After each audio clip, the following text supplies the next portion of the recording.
Wonderful. Let's get started. Recording in progress. Good evening, everyone. Welcome to Silicon Valley Clean Energy Authority Board of Directors meeting. Today is June 12th, 2024. And with I think this... the main mic is muted. Pardon? Do you want me to start again? That's okay, you can proceed. Okay. Let's get the meeting started. June 12th and Silicon Valley Clean Energy Board of Directors. I'd like to call the meeting to order, and we will start with roll call. Andrea? Yes, thank you. Participating in person, we have alternate Director Carruthers. Present. Director Scozola. Here. Director Mohan. Here. Chair Walia. Here. Vice Chair Tyson. Here. Director Rennie. Here. Director Klein. Here. Director Meadows. Here. And joining us remotely, we have Director Makachek. Present. Director Lee. Present. Alternate Director Armendariz. Present. Thank you, and I will note that we do have a quorum of our board present. Okay, thank you. With that, we are going to take public comment on non-agendized items. And I believe we have one member of the public here. Andrea, could you explain the process and call the person? I have a name of John McKenna, resident of Menlo Park. Yes, so during public comment, if anybody in the room would like to make one, we have these cards up front. If you wouldn't mind filling one out and putting it in the placard there, then I can collect and give it to our chair. Anyone joining remotely who would like to speak, please raise your virtual hand and you will be given 3 minutes during your allotted time to speak. So as the chair mentioned, we have our first public speaker, and that would be John McKenna. Andrea, very quick question as John walks up there. Have we lost Director Lee and Director Armendariz? No, they are present. They are just off camera. Okay, great. Thank you.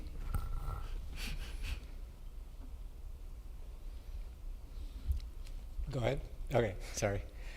Board members, council members, and supervisors, thank you for the opportunity to speak this evening, and thank you to each of you for your service to your communities and to Silicon Valley Clean Energy.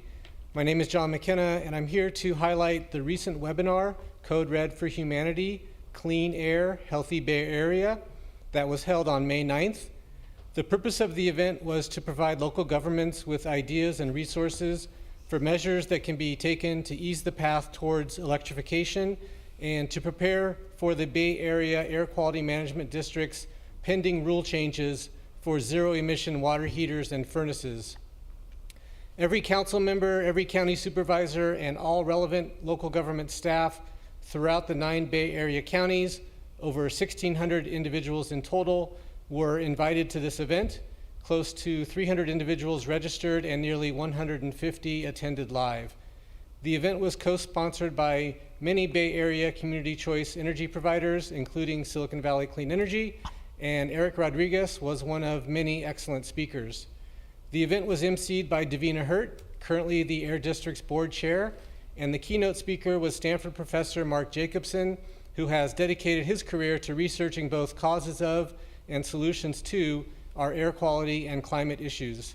Topics discussed by the local government speakers included a variety of programs that are being implemented around the Bay Area to engage with residents and businesses, develop the electrification workforce, update zoning codes to ease electrification projects, waiving of permit fees for switching from gas equipment to electric, streamlining the permitting process, and avoiding unnecessary electrical panel upgrades.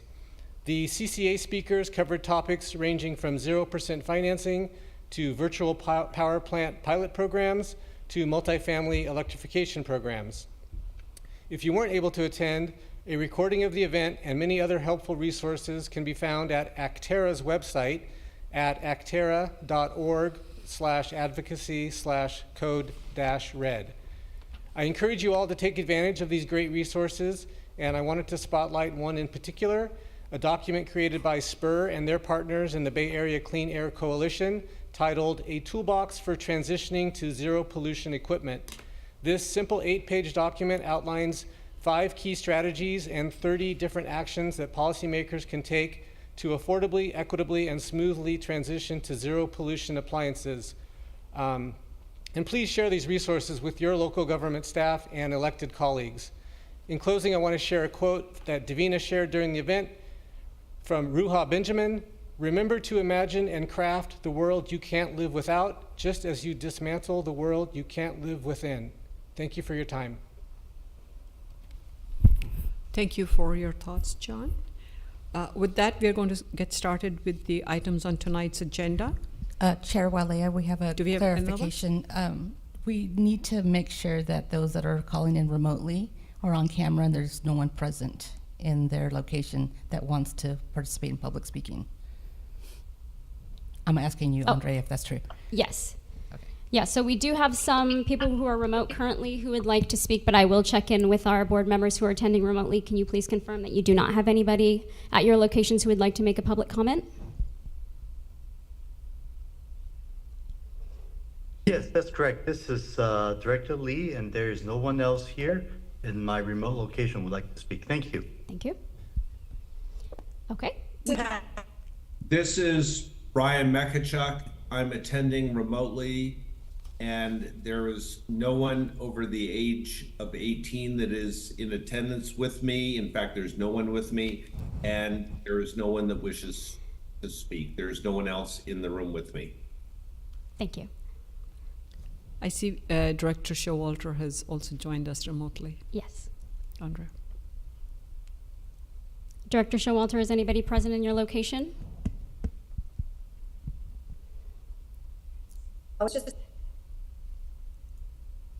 Okay, looks like she's having some technical difficulties. We'll go ahead and proceed to our remote public speakers. So it looks like we have 4 hands raised. First will be Chuck R., followed by caller 2213, Mike B., and Bruce Nagel. So Chuck, when you are ready, you will have 3 minutes to speak. Yes, can you hear me? Yes, thank you. Can you hear me? Yes, we can. Yes, my name's Chuck Rosell. I'd like to briefly address the Silicon Valley Clean Energy Board regarding CCA support for regional adoption of an alternative form of local municipalization similar to San Jose across the Silicon Valley Clean Energy Service Territory. In California, IOUs and municipal utilities control public access to electricity.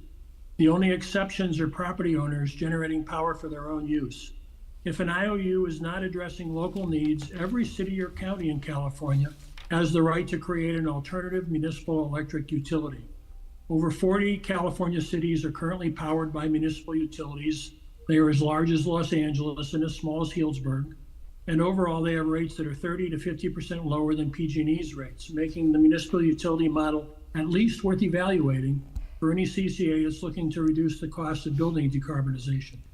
Several California cities, such as San Francisco and Oakland, have alternative municipal utilities that provide power for specific municipal services. 2 California cities, Gonzales and San Jose, have created alternative municipal utilities that not only provide power for municipal services, but also give the city greater control over the changing and evolving local grid. San Jose's new muni is paired with San Jose Clean Energy. It pays the municipal franchise fee, and it's expected to be at least 15 to 25% below IOU costs due to its tax exemption and municipal financing. Specific plans include municipal operation of a new transmission line that will allow San Jose to deliver power to San Jose Mineta Airport, a new municipal water facility, and the redevelopment of the Diridon Station area. The structure and governance of a municipal utility is flexible. A regional CCA could make local municipalization affordable and mimic San Jose by developing a common template and organizing the JPA to support shared governance. Services can be shared within and among cities, the CCA, and even neighboring munis. Municipalization would be cost justified based upon identifying attractive local opportunities, such as the redevelopment of the North Bayshore region of Mountain View and Sunnyvale, local municipalization facilities, critical resilience facilities, and housing and economic development within unimproved or unincorporated areas. Over the next 20 years, the local distribution grid will undergo a major transition in order to accommodate EV adoption, building electrification, local power generation, and local energy storage. Alternative municipalization provides communities the tool they need to protect essential local priorities from the impact of a third party with compelling or competing self-interests. If there's interest in this topic, I'm available to discuss it in more detail. Thank you for your time. Okay, thank you, Chuck. Next, caller 2213. When you are ready, you will have 3 minutes to speak.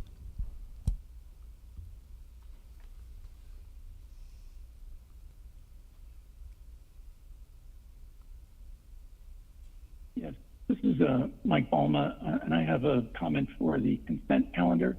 Is this the appropriate time to do it, or should I hold that comment? If you could save your comment, please. We are on non-agendized public comment currently. All right. Thank you. Thank you. Bruce Nagel, when you are ready.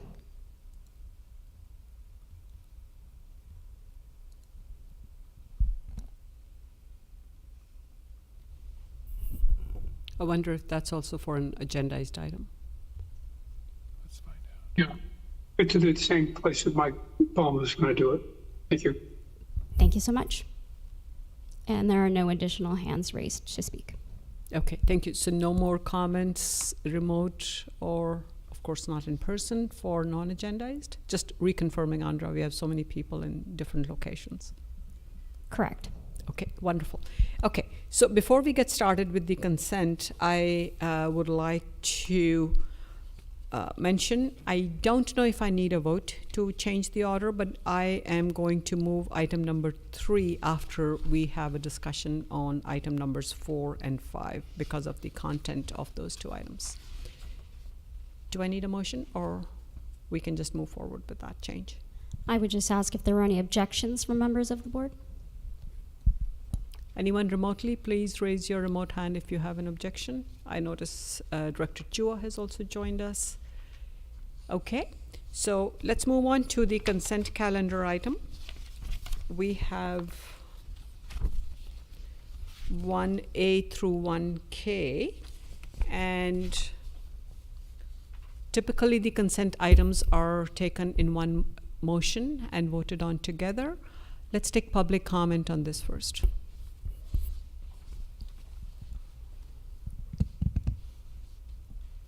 It appears nobody in person has a public comment. We will go to our remote attendees.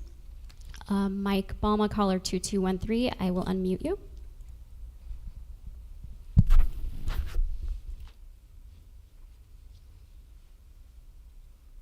Whenever you're ready. Thank you. Thank you. My name is Mike Balma, and I'm on the board of Carbon Free Mountain View. And in regards to item 1G, in terms of the 4% discount to PG&E, I'd like to comment on that. In that the original intent, and I was part of the push to get SVC up.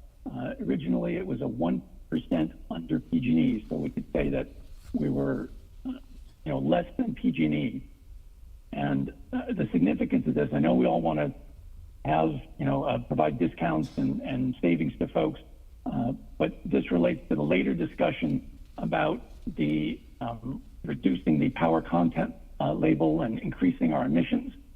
And so I think we may have gone too far as SVCE in giving discounts if we can't afford to be clean anymore.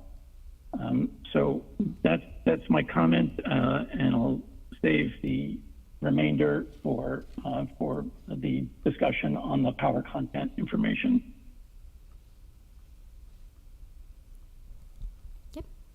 Thank you. And Bruce Nagel, your hand is not raised, but you did mention that you had a question, same as Mike. So I'm going to go ahead and unmute you. Would you like to speak now at this time during the consent calendar items?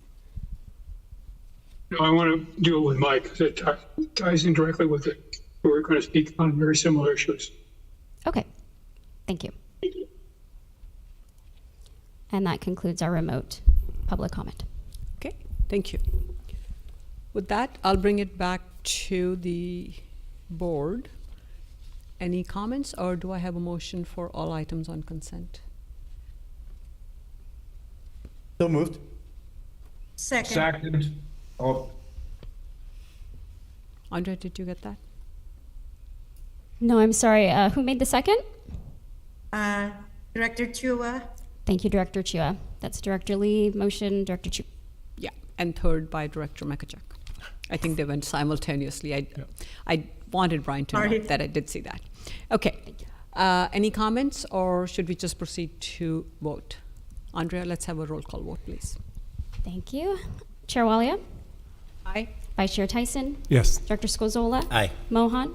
Aye. Meadows? Aye. Rennie? Aye. Carruthers? Yes. Klein? Aye. Chua? Aye. Mekachuk? Aye. Showalter? Aye. Armendariz? Armendariz, if you're there. Okay, we will skip you. Lee? Aye. Thank you, and that motion carries.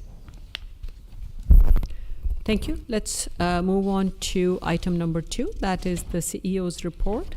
And we are going to have our CEO, Monica Padilla, presenting her report. She's going to introduce some new employees and share everything else with us. Okay, good evening, Chair Walea and directors. So we have quite a few announcements to make tonight on some new employees. Very excited to be the one to introduce them to the board. But before I go there, I just want to make sure that everybody read the CEO report, and that if you have any questions, I welcome all questions, and hopefully we can answer some stuff. But for now, we're going to go to new employees. We'll start off with Simone Steiner. He is our new wholesale energy market planner, and he will be reporting to Chris Van Vector, who is the Director of Power Resources. Simon, if you wouldn't mind, or Simone, sorry, if you wouldn't mind coming up and saying a few words. Hello, good evening. Yeah, my name is Simon, or in German Simon Steiner, and I just started last week as a new wholesale energy market planner, reporting to Chris Van Vector and the PRO team. And yeah, I'm excited to start working for SVCE. Prior to this job, I was working for the San Francisco Public Utilities Commission in the energy scheduling and settlements team. I was working there for about 3.5 years, and that was also the time when I moved to the US from Germany. So before that, I was working for a German transmission system operator, Transnet BW. It's kind of a similar entity like an ISO here in the US. And I was working in the renewable energies department. I was mainly responsible transacting renewable energies with counterparties like the local utilities that were operating in their balancing authority area.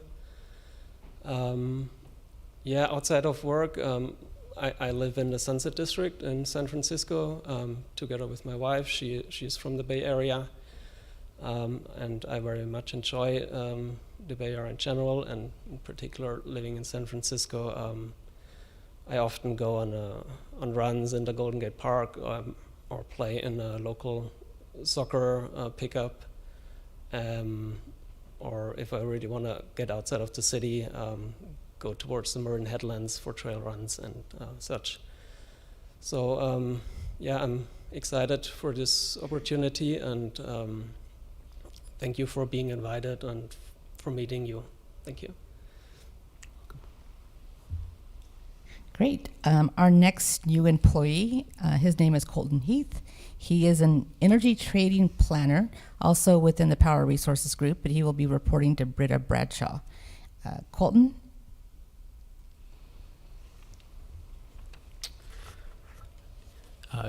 Yeah, it's a pleasure to meet you all and be here today. As Monica said, I'll be joining the Power Resources team as the energy trading planner,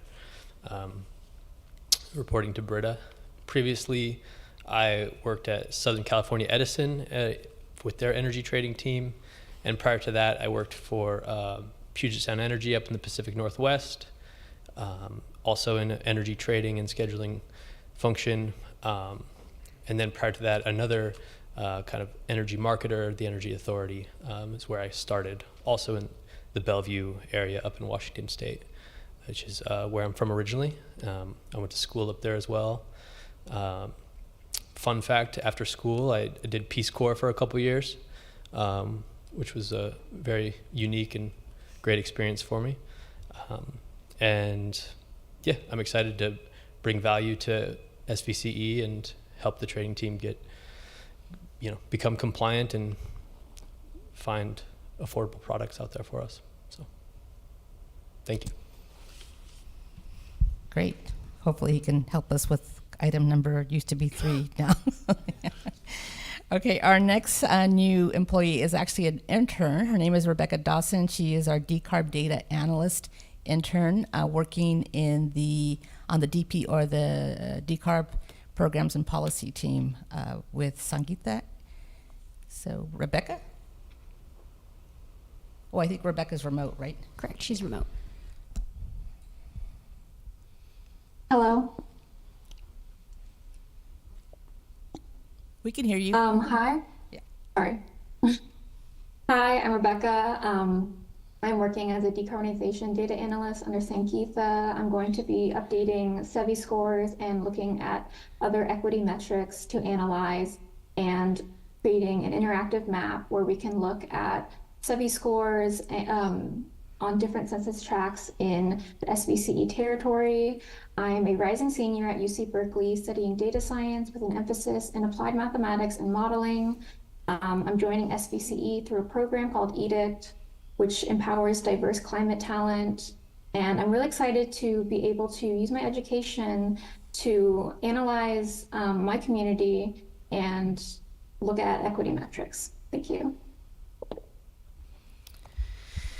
Okay, our last new employee, who has actually been part of the SVCE family for the last 5 years as a consultant with one of our main vendors, is named Scott Rigglesworth. Scott will be the Director of Risk Management and Analytics, reporting to our CFO, Amrit Singh. Thanks, Monica. You took 3 of my points away, so I don't have much left to say. Something. So yeah, I'll be serving as the Director of Risk Management and Analytics. I previously spent 17 years working for the Dayton Power and Light Company and the AES Corporation in Ohio. There I did portfolio analytic work for their Ohio portfolio, as well as AES's global fleet, utilities, merchant generation, and retail providers. That was prior to my time at Ascend, where I just finished serving 6 years, leading software and consulting work, staff serving all sorts of different companies, dozens of companies, 7 or 8 CCAs, I think, one of which was the longest tenured of Silicon Valley Clean Energy. It was a very natural transition for me to join. As I said yesterday to some folks, I feel like the foster child that got adopted. So I'm grateful for the opportunity. Coming here is a privilege because of the team. I've been able to witness the culture and the quality of the folks and the mission, and so that's all been a very good reason for me to join. It was a very easy decision. So I appreciate the opportunity, look forward to serving you. I hail originally from Buffalo, New York, so when the Bills play the 49ers and the Seahawks and all the West Coast teams this year, I'll be ready to wager. And I have a blended family. I have 2 sons, 4 stepdaughters with my wife Deidre, and so they're all adulting right now, so it's close to an empty nest. We'll see. So thank you. Okay, so quite a diverse set of new employees, and we're excited to get to work on a whole bunch of new things together. So, all right. I also wanted to highlight a couple of other items from the CEO report, including our Empower Silicon Valley Short Film Competition winner. And with us is Julie, who's going to preview the film of the winning entry. It's a short film. Okay, while Julie is coming up, thank you, Monica. I'll take a quick second to welcome the new employees, Simone Steiner. There are other trails in SVCE territory. Please check them out. You can enjoy running there as well, perhaps with some of the board members here. Colton Heath, thank you for your service in the Peace Corps. Deeply appreciate Rebecca Dawson. What can I say, UC Berkeley? I'm not from there, but we have a professor sitting right next to me. So it's great. And Scott Rigglesworth, we are all part of SVCE. Nobody is a foster child here. We are all part of this family. Thank you and welcome to all 4 of you to be part of SVCE team. Julie, please go ahead. All right, thank you so much. My name is Julie Miller. I'm the Community Outreach Fellow, and the goal of my fellowship has been to expand and improve our educational opportunities for students to engage with clean energy projects and climate solutions. That's taken place mainly with 2 projects, one of which is the Education Fund. This project this year sponsored 12 student groups from 6 different communities, including Campbell, Cupertino, Los Gatos, Morgan Hill, Saratoga, and Sunnyvale. Crushed it. And then we've spent a grand total of $71,000 in grant funding. The second program is the Empower Silicon Valley Student Short Film Competition. This program was able to award 9 middle and high school students a grand total of $18,000. And to give something a little bit different, I'd like to show the one winner's submission. This is Jeremy Brosnan's submission, a high school student from St. Francis High School. So please enjoy.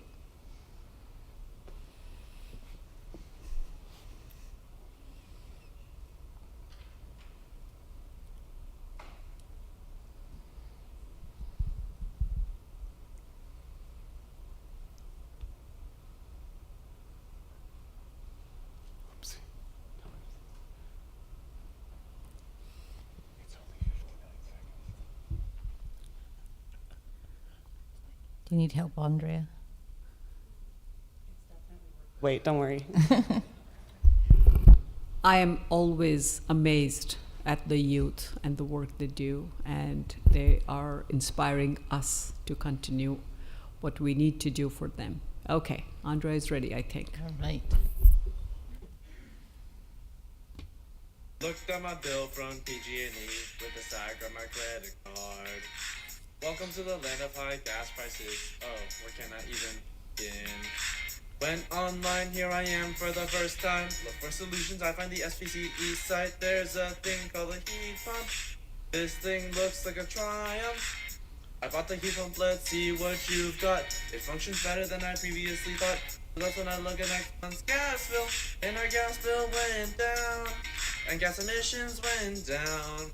We're turning things around, so I put my hands up, turn the faucet on, hot water comes out.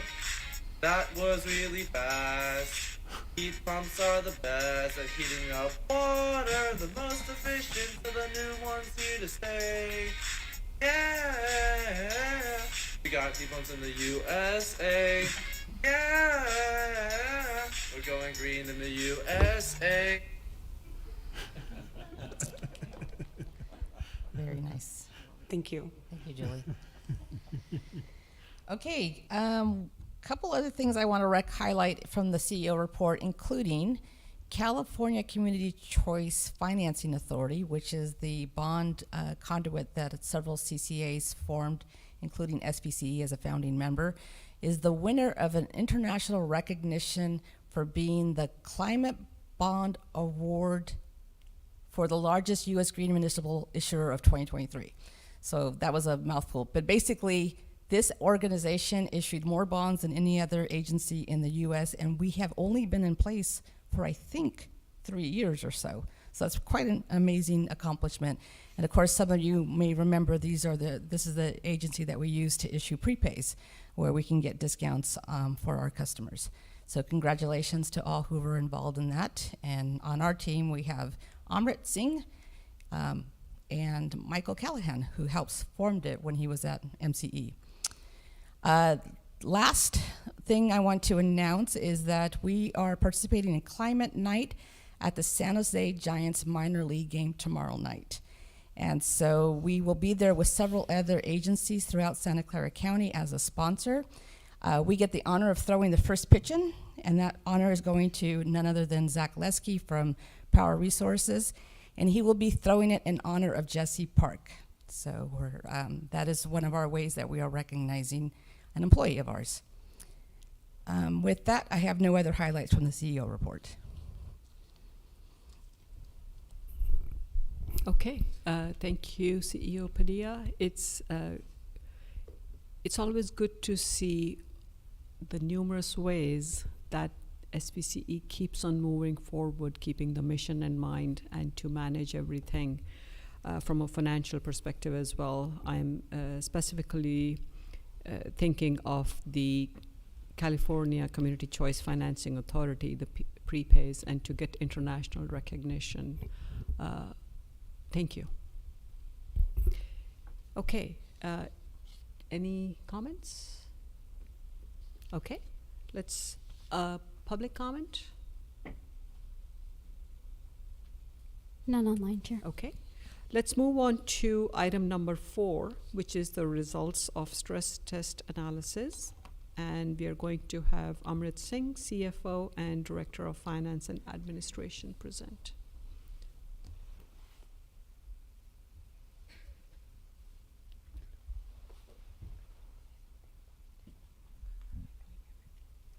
Okay, can you hear me? Good evening, directors. So I'm going to present the stress test analysis. This is the 3rd year we've done the analysis. The idea is we do these analysis so we can have actually a little bit less stress as we plan for these contingencies or so-called black swan events. So what I have in terms of contents is to present the findings of the stress test analysis. And briefly, I'm going to go through these slides fairly quickly because we have a packed agenda, but please feel free to interrupt me anytime you have questions. I'm going to do a very brief overview of the ERM, Enterprise Risk Management Framework, of which stress test is a part of. I'll talk about this year's construction of stress tests and how we use the stress test to basically plan for the reserves that our target reserve levels. And then also this year what we've done is we've talked about longer term uncertainty due to load growth. As you remember, we come each time to present the budget, we talk about load, and we say, don't worry, load really doesn't change much year to year. Usually it's weather driven, but over long term, we know that's not going to be the case, and it's going to be unlike the past. So we're going to talk a little bit about the, at least at a principles basis, load growth uncertainty and how we manage that risk. And then we'll talk about the next steps. Okay, so brief recap of the Enterprise Risk Management Framework. If you remember, this is, as an organization, we comprehensively look at all the risks and opportunities that we can face that can affect our mission. The structure of that is we record this risk in the risk register. We have a risk matrix where we assess the likelihood and the consequence of risks and opportunities. And then the stress test is an important component of this ERM framework where we basically look at some of this risk and how they're interrelated. And if they were to form somewhat of a perfect storm, what could that mean? And we should be prepared for those kind of storms. And these are storms that in our career we have experienced in dealing with commodity portfolios. And if you remember not so long ago, Silicon Valley Bank, one of the failures was their failure to do a stress test analysis where they did not assess the impacts of rising interest rates on their portfolio. So for us, we deal with a very volatile commodity, the energy prices, which is extremely volatile, and we want to make sure that we are financially prepared as an organization. And this year's stress test, basically we're building off of the previous stress test analysis we've done. Previous stress test analysis has basically informed us that the most significant financial risk we face in the near term, looking at the next 5 years, is basically a collapse in market prices. Not an increase in prices, because you know how PCIA impacts. When prices come down, PCIA goes down, PG&E's PCIA goes up, PG&E's generation rate comes down. That basically squeezes our headroom, the margin that we can charge our customers. And that's a very significant risk. We don't really get to offset that risk with lower power procurement costs because of the purchases, fixed price purchases that we have going forward, the hedges that we have in place. So that continues to be the case. So this year we have called we've labeled it into a financial stress test. We said, what are the risk over the next 5 years that can have the most severe financial impact on us? And then, as I mentioned earlier, we have added additional stress tests to talk about load growth uncertainty. So first we'll talk about the 5-year financial stress test. So on the slide here, I've listed the composition of how we basically structured the stress test. This is very similar to what we've done in previous years for financial stress tests. We basically look at a price collapse to a modeled 1 percentile level. What if there were an economic recessions, if our customer and collectibles went up? And then we place an additional financial liquidity stress test. And this year what we have done, in the prior year stress test, we had a reserve, risk reserve for a pending PUC case called the provider of last resort, where PG&E had argued that CCA should be required to hold 2 months worth of collateral requirement, 2 highest months of power procurement costs. The decision in that proceeding that came out in April is actually very favorable. The CPUC rejected that, but what we have done to model the stress test, because we have faced so many regulatory and business operating risks, we've continued to model the 2 months of cash draw to model as a proxy for these other business and operating and regulatory risks that we face.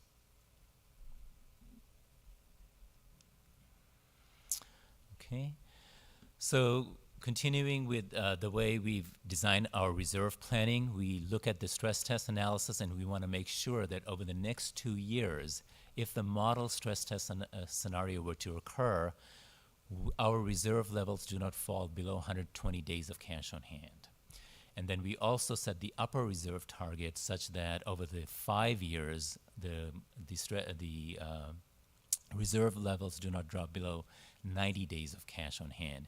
And then also we take on considerations or feedback that we get from the credit rating agencies, where in the past, and in actually very recently we met with Moody's, they reiterated that holding 300 days of cash on hand is a very credit positive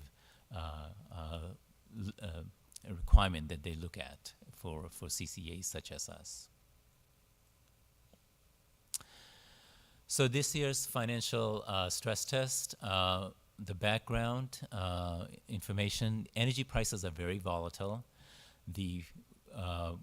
And I want to talk about this element that we have additional uncertainty than we've had in the past. So first let me talk about energy prices. The forward energy prices, and what do I mean by forward energy prices? So these are prices that are traded in the forward market. So if I want to buy electricity for January of 2025, there's a fairly liquid market out there that I can look at and say what the price for energy to be delivered in January 2025 is. But then there are these other traded products like resource adequacy, RA, carbon-free attributes, or subject of the next agenda item, and renewable portfolio standard, RPS prices. They are also extremely volatile, much so than they have been in recent past. And prices for these products have gone through the roof.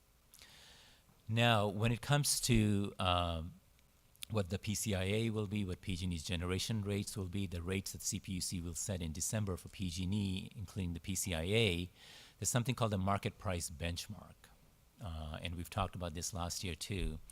Market price benchmark is used in computing the PCIA, and for energy prices, the PUC uses the liquid forward prices. It's liquid, transparent on the market, and any given point in time, you know what the energy is trading at. Well, RA and RPS prices, there's not a fairly well-developed liquid market. So what the CPUC does is basically looks at what market participants have transacted in, the recent transactions. It can look back 21 months back for setting the price for 2024 prices, and then look back over 12 months to set for 2025 prices. So we don't have a good way of knowing what the CPUC will publish, but what we do know is that the prices that we are paying and the prices that we are seeing in the market are very high.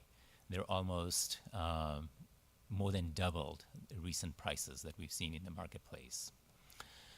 So this makes our revenue forecast very, very difficult. If you remember last year's budget, we came before the board and we said, we talked about the same uncertainty.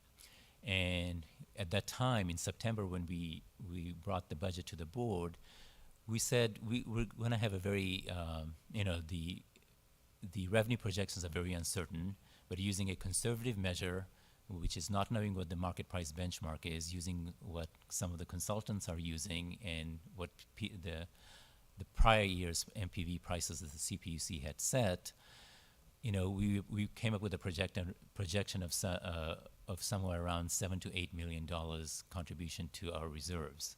And we said there's a volatility, there's a likelihood that the numbers could swing by 100 million. And the numbers we were presenting were conservative. And sure enough, when December came, the CPUC did issue its market price benchmark, and those MPV prices were much higher than what we had modeled, and that, for the most part, increased our budget projections by 120 million. And that's why we do the December refresh, because of this huge uncertainty. Well, this uncertainty is still with us. So this year, for example, when we look at some of the range of prices, you can see there's about more than $200 million variability in revenue forecast. And so if we use the consultants' prices, which is largely based on last year's market price benchmarks, our revenues could be as low as 385 million projected for next fiscal year. If we use the incremental market prices that we're seeing for these attributes, it could be as high as 600 million. Now, we don't know to what extent MPV will reflect the incremental market prices, or there will be it will probably be somewhere in the middle of these two ranges. So we took a middle scenario, which was based at the adjustment we saw at the last year's MPV prices, and that's how we came up with the 400 million.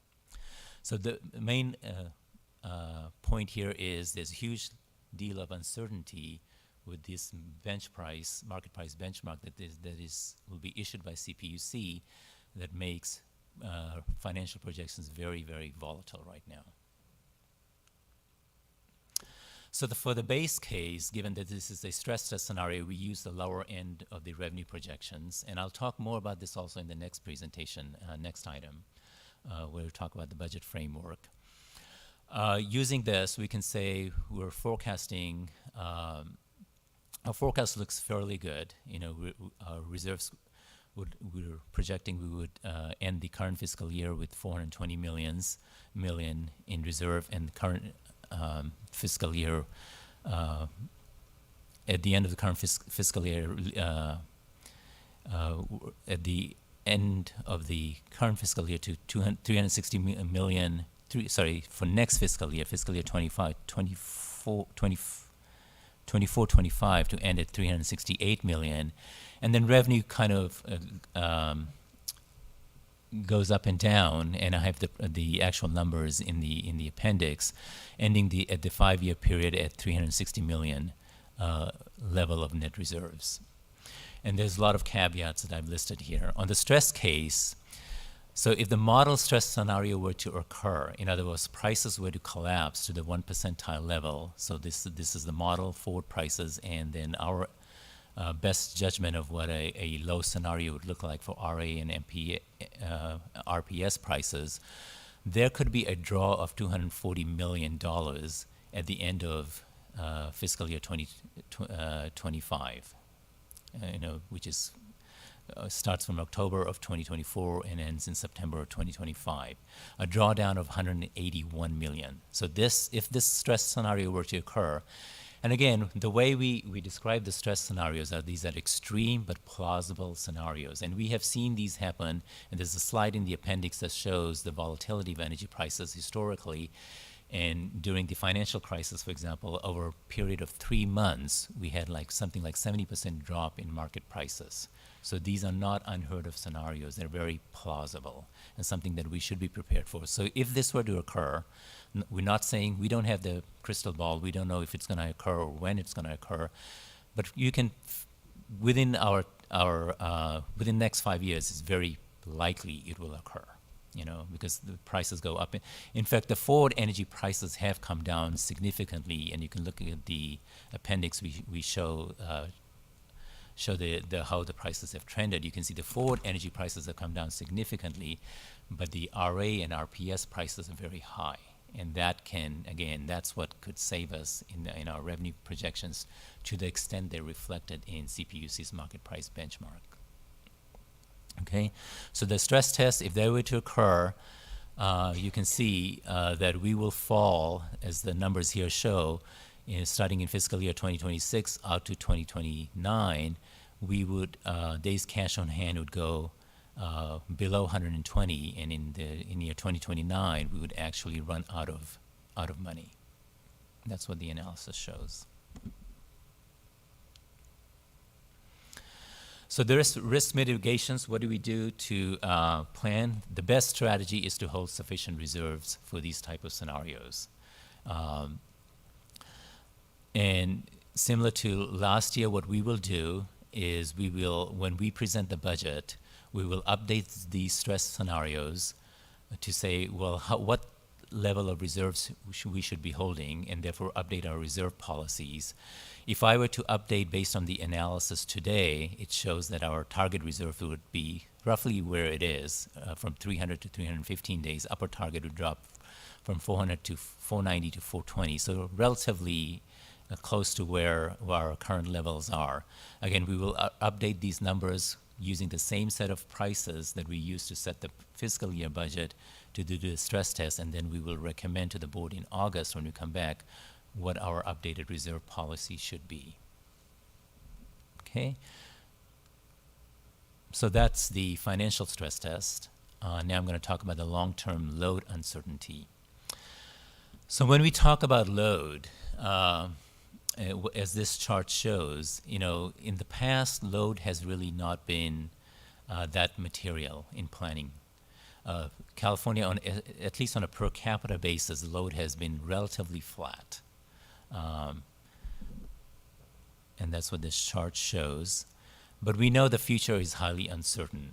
So here what we've done, and this is basically building off of the presentation that Maren and Jessica made to the board in April meeting, where, if you remember, they walked us through how we do the load forecast, and they talked about the base case load forecast. So here what we're doing, Maren and Jessica has put together load uncertainties, looking at the base case load forecast and how some of these load modifiers that they explained, like adoption of electric vehicles, building electrification, data center load, mainly driven by AI, how certain scenarios around these sensitivities and how a load can vary.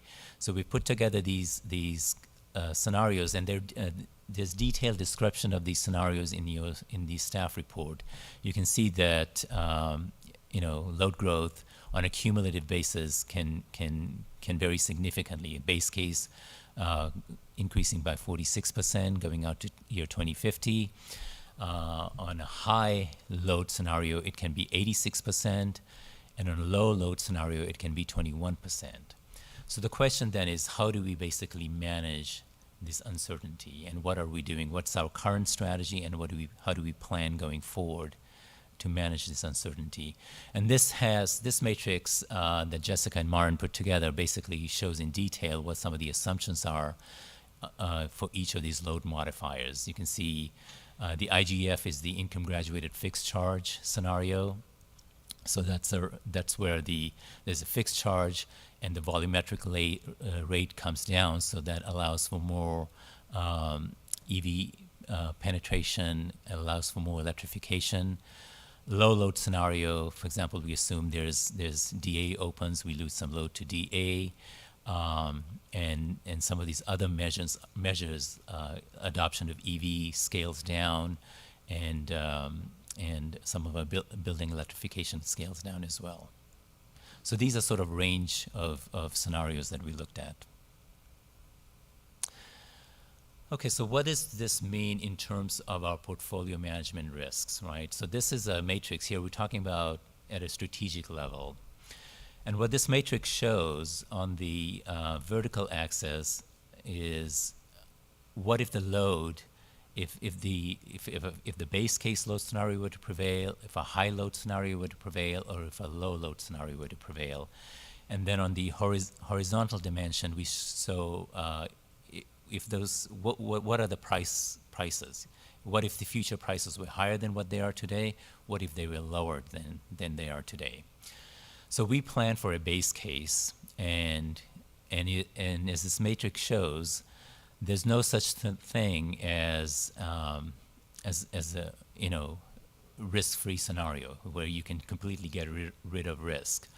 What our aim is to basically manage the risk, hedge the risk, and what that means is with the distribution of outcomes, we narrow the distribution. We can't guarantee that it's a lower cost strategy, but it's a risk management strategy. We're basically narrowing the distribution. So when we manage the base case, and let's say we manage the base case and the base case scenario were to occur and future prices were higher, we sort of have a regret or an opportunity cost. At that point, we'll say, darn, I wish we had hedged more, because now prices are higher. Likewise, if the prices were lower, we have regret. We said, I wish we hadn't hedged as much.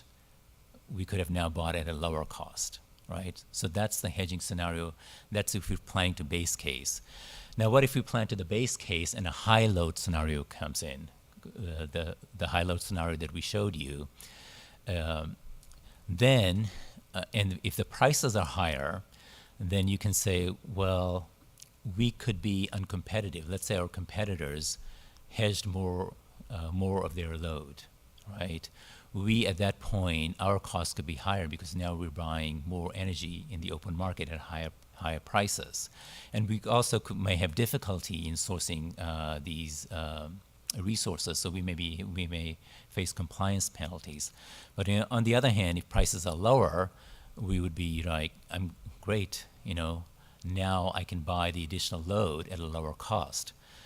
Likewise, if a low load scenario were to occur and the future prices were high, and we bought at the base case, we say, no problem, the excess that we bought, we can actually now sell at a higher price and make a gain on it. We have a sort of a mark-to-market gain. If the prices were lower, this is a problem for us, right? This is a high stranded cost scenario, and this is similar to what happened to the investor-owned utilities when CCAs came on the picture, right? So they had bought all these RPS compliance and all these resources at the beginning at very high prices, and then prices for all these resources came down. So they were struck with stranded costs, but they have protection from CPUC. In the form of PCIA. The CPUC basically said, okay, departing load, you can depart, but these obligations go with you. We do not have that protection, right? If we were to be in that scenario, we would have a lot of trouble because we cannot tell our departing load, these obligations go with you. It only works in favor of the IOUs. We don't have the commission giving us that right. So you can see this is sort of the risk that we face in load uncertainty and price uncertainty layered together. And the diagrams here, the colors are by choice. You can see, even the base case. You can also think of this if you had a hedged portfolio versus an unhedged portfolio. Unhedged portfolio, you can do really well, or you can do really, really poorly and be out of business. In the hedge case, you're never a winner and never a loser. You're sort of in the middle ground. And that's what we try to do in our procurement strategy, is take not a speculative view, but a hedge risk mitigated view, risk management view. That's what we do in risk management. So what is our current risk management strategy? As you know, we have the energy risk management policy, board-approved energy risk management policy that basically lays out our 5-year short-term hedging targets that I have displayed there. So this is made up of short-term energy hedges as well as long-term power purchase agreements that we have. And then on a longer term, beyond these 5 years, we have the long-term PPAs. And the diagram there shows how we have ramped up our PPAs and how some of those PPAs are going on the future in 4 years starting 2030. taper off, and we'll have additional procurement to do. So basically, the longer-term strategy is to meet our target, our internal target, which Maren will again revisit with the board when we do the next integrated resource planning. Our current target is 75% RPS by 2030.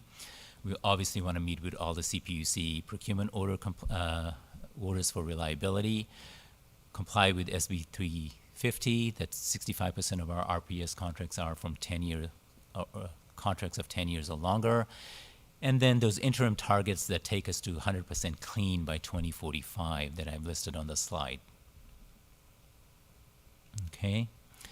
So current plan and future considerations. As you know, the board approved the contract with E3, Energy Environmental Economics team. Maren is going to present the results, expected to be late summer or early fall, which they're basically helping us assess our pathway to 2045 to be 100% clean.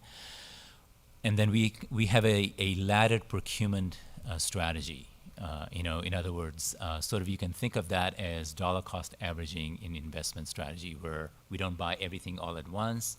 We sort of buy over time so we can take advantage of, for example, advances in technology. As new technology emerges that can be cheaper, so we can take advantage of it. At the same time, we lock in some resources so that if prices were to go up, we get benefit from having hedged or locked those resources. We're also working with CCC Power, basically looking at the economics and risk of direct ownerships to further diversify PPA risk and take advantage of the IRA tax benefits.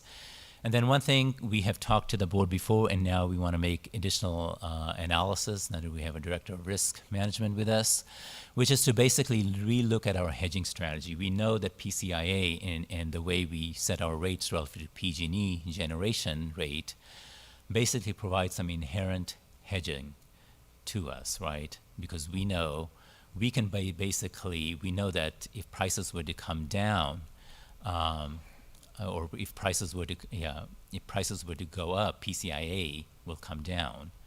So we can hedge less because that risk will offset our power procurement risks. The cash flows are delayed, but still there's a natural hedge there. So we want to basically take that, do the analytics there. It's unfortunately the PCIA portfolio is a black box to us. We have to use the publicly available data. This is something that's not right, but that's what the environment we live in. The PUC is basically telling us this is your portfolio position, but you get to be in the dark in making decisions on your behalf, where PG&E has full access to full portfolio data. But nevertheless, we can make some assumptions as to how much of a hedging impact we get from these from PCIA, and basically reduce the amount of our hedges. So this is a lot of analysis we'll be doing, and we'll be presenting the results of that to the board, and likely revising our 5-year hedging targets. Okay, and that I think is what I had. Next steps again is we will use the results of the financial stress test to basically revisit the targets for our reserve policy, which we will present along with the budget at the August meeting to the board. Okay, that's all I had. Any questions on this? Amrit, thank you for walking us through that, another very key piece of how SVCE functions. And as always, you've done a great job. Thank you for simplifying it for all of us. Questions? Director Rennie. Could you go back to slide 16? When I look at that, it seems to me the red is more likely to occur than the green, because there's correlation between a high load and a high price, right? If load is high, say because of weather, it's going to catch the grid unprepared to some extent, and prices are going to go up. To have the green have a low load and high prices is almost a reverse correlation that seems less likely to occur.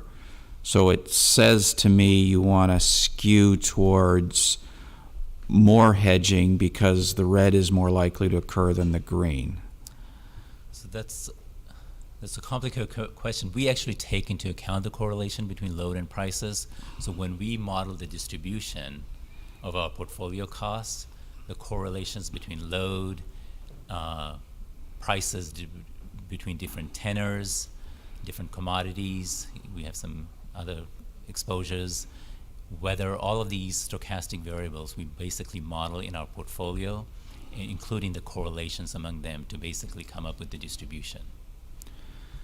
And then from that, you're talking about revisiting our hedging, which is a fairly simple hedge ladder now, but you're going to take a much more complicated look that will then move the needle more on where we should hedge is what we're looking for in the future? Yeah, so if you think about it, if you look at the way our stress tests have been done, if you look at our performance, right, every time prices have gone up, we have done well, as have other CCAs. So next step is to sit back and say, prices goes up, we CCAs do well. Well, in financial terms, that means we are net long, right? In other words, we, not on a physical basis, but on a financial equivalent basis, our financial exposure is net long, which is not a hedge position. Hedge position would be you're neither long nor short, right? You're neutral. So on a financial basis, we are net long, which means when prices go up, we benefit because now we can sell that excess that we have on a financial equivalent basis. That's why, as the stress test scenario shows us, when prices come down, that's when we face the financial stress, which is another way of saying we're net long. So what we want to do with the analysis is say, how can we get closer to that neutral level so that our risk is lower? Now, for the most part, since we have existed, prices have been trending up, and we have done well as a result of that. And we will do some analysis to show what the impact would have been, but my gut says that had we done the hedging the accounting for PCIA, you probably would not have done as well. But that's not a risk, not because of good risk management, it's just the way the market turned out while our position was net long. But from a risk perspective, we should have been more neutral, right?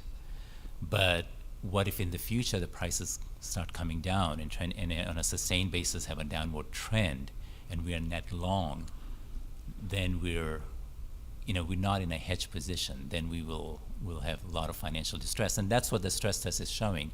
If prices were to collapse, we have a substantial draw on our reserves, and that's part of the reasons why we need to hold a good size reserve. But it still seems to me we don't want to necessarily be neutral. You're calling it neutral, maybe less long. Yes. But currently, if we look into the future, there's still factors there's more factors towards prices going up, or at least not going down, because you've got AI, you've got all these social programs effectively to increase electrification here and electrification there and so forth. So unless we have some catastrophic event, it seems like we shouldn't be really at neutral risk. We probably should be maybe less long, but still long in your terms. Yeah, we will probably not. We'll have a lot of uncertainty. We have a lot of uncertainty around PCIA, so we will take that into account. We probably are not going to take too much into account, but again, that's a decision for the board to make. We don't speculate on the direction of prices. For the most part, we take the view the market price is what the market price is. We think when people trade energy on a forward basis, that there's a discovery of prices. We don't want to speculate too much, but if the board feels a certain direction, that certainly the board can provide that input. So will you come back with some opportunities for the board to choose how long we really want to be? Yes.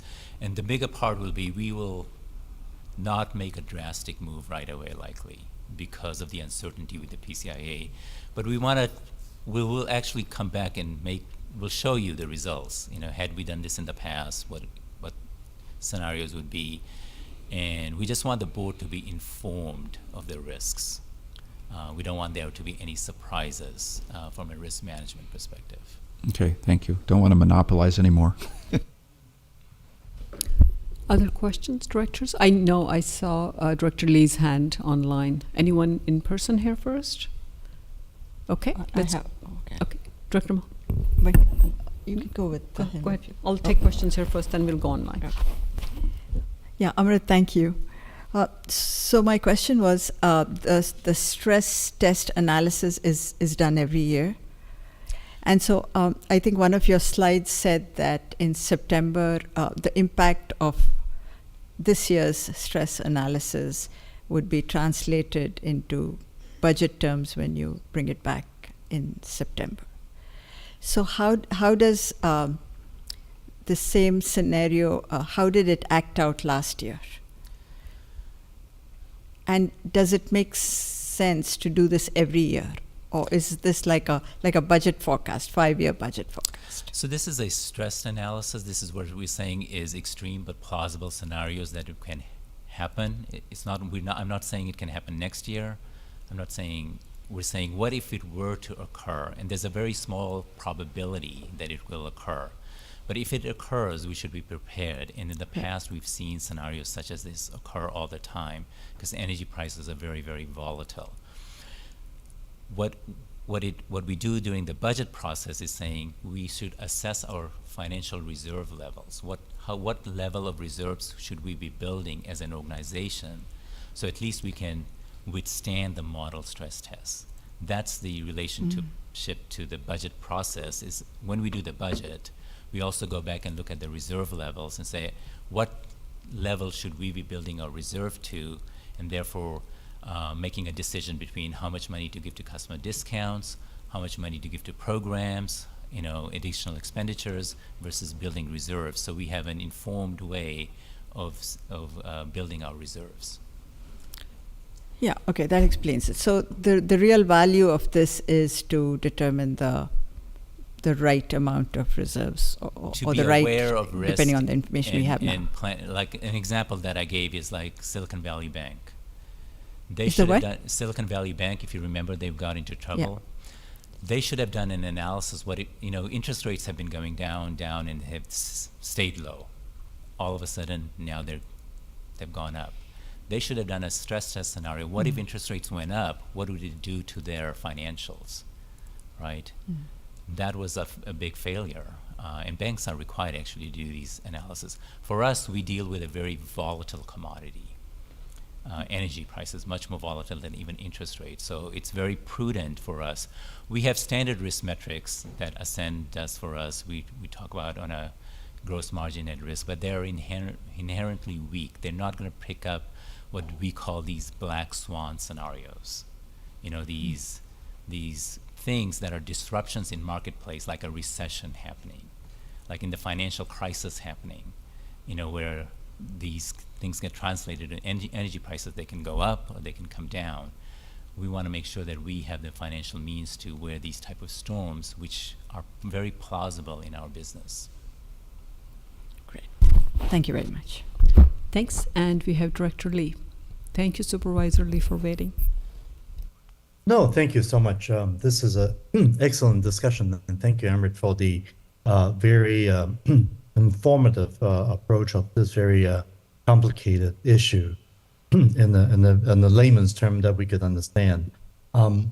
As you mentioned, that this price collapse of energy is really a very unlikely scenario, but we do want to make sure that just in case, right? It's all about just in case, kind of like preparing. And frankly, I would say if you want to talk about likely, unlikely scenario, the next big earthquake, on the other hand, actually is well over 90% that's going to happen. Just a matter of we don't know when. So I don't think we, in many ways, are as prepared on something like that. That's such a high percentage versus the this low unlikely scenario. And you talked about the issue of hedging, of how we should do some type of hedging on the downside if this price collapse were to occur. And we're not speculative. This is obviously that's not what we want, but it seems to me that since this is such an unlikely scenario, the actual cost to hedge for such an unlikely outcome could be very, very cheap. Is that correct? So the cost is basically the reserves we're holding, right? Which is on a financial means actually earning good interest for us. But even though we say this is unlikely, I would say it's very plausible. We just don't know. I can't tell you it's going to happen next year or year after. We've seen these scenarios occur. So what we're saying is we want to make sure that we hold reserves that we can withstand such plausible risk scenarios. So the cost is holding higher level of reserves that we could be using for other things that the board could direct us to use those funds for. So, for example, the energy market obviously has lots of different types of derivatives being traded. I'm sure you're familiar with those. Whether we talk about like out of money put options on energy prices, for example, are those the type of hedging? Because when people talk about hedging like stocks and whatnot, that's what I'm thinking about hedging is. And you're talking about just a reserve. Do we at all participate in those type of hedging as well? Because like I said, if it's that unlikely, the cost of it should be fairly cheap. So hedging, it's what you're doing is you're changing the shape of your distribution of outcomes. Yes, we can use financial instruments, and we may very well come. Right now, it's not authorized instruments for our financial instruments are not authorized in our energy risk management policies. As part of this revisiting the hedging strategy, we may come back to the board that we be allowed to use financial instruments. But you can use physical products to achieve the same outcome, right? Physically buying a PPA or a fixed price product is same as the fixed for floating swaps. The payouts are the same. You can have financial options, calls, puts, collars, and all those that can be structured to basically shape the distribution. We can also do that in our PPAs. We can tell a customer if prices goes up to X level, we have the right to call on more volume. That's same as a financial call option, just with a physical term. Financial just means it's more liquid. It settles off of a financially traded, recognized financial settlement index, and they can be more liquid. So we may need to go to that route to manage some of our risks, because even though we talked about hedging, reducing our hedging, on a physical basis, we will probably continue to buy long energy as we've been buying, because one, there may be regulatory mandates. We have the SB, the SB 350. We have RPS requirements. We can also benefit from prepays, but we can lay I said on a net basis we become financially long. I can lay that net long position off in a financial instrument and achieve the same outcome. So that we will get into more of that. We're getting ahead of ourselves, but yes, we can use those instruments to manage, and that's likely how we will approach this. But we will do some more analysis on that. Operate and Chair Wale, I know that this is a very, very fascinating, complicated topic. I would just remind you that we have several other items on the agenda, and I want to be respectful to those who want to come talk about the item on Green Start. And so, Amrit still has another presentation, which he's going to have to do in a fraction of the time that you did this last one. So. Thank you, CEO Padilla. I was looking at the time, but again, this is a very fascinating and very meaningful conversation. In some ways, this ties into that subject, and that was the reason I chose to move item number 3 further down the road. It sets the framework for that. And thank you to all the residents who are waiting to go to that item. Thank you for your patience. I appreciate that. So, okay, any other director questions on this one? Quick ones? If not, let's take public comment, please. Andrea? Any online? None online, Chair. Okay. Amrit, thank you so much. And let's move on to item number 5, which is the fiscal year 2024-2025 budget framework discussion. And okay, the budget floor is yours. Sorry. The budget framework in a fraction of a second.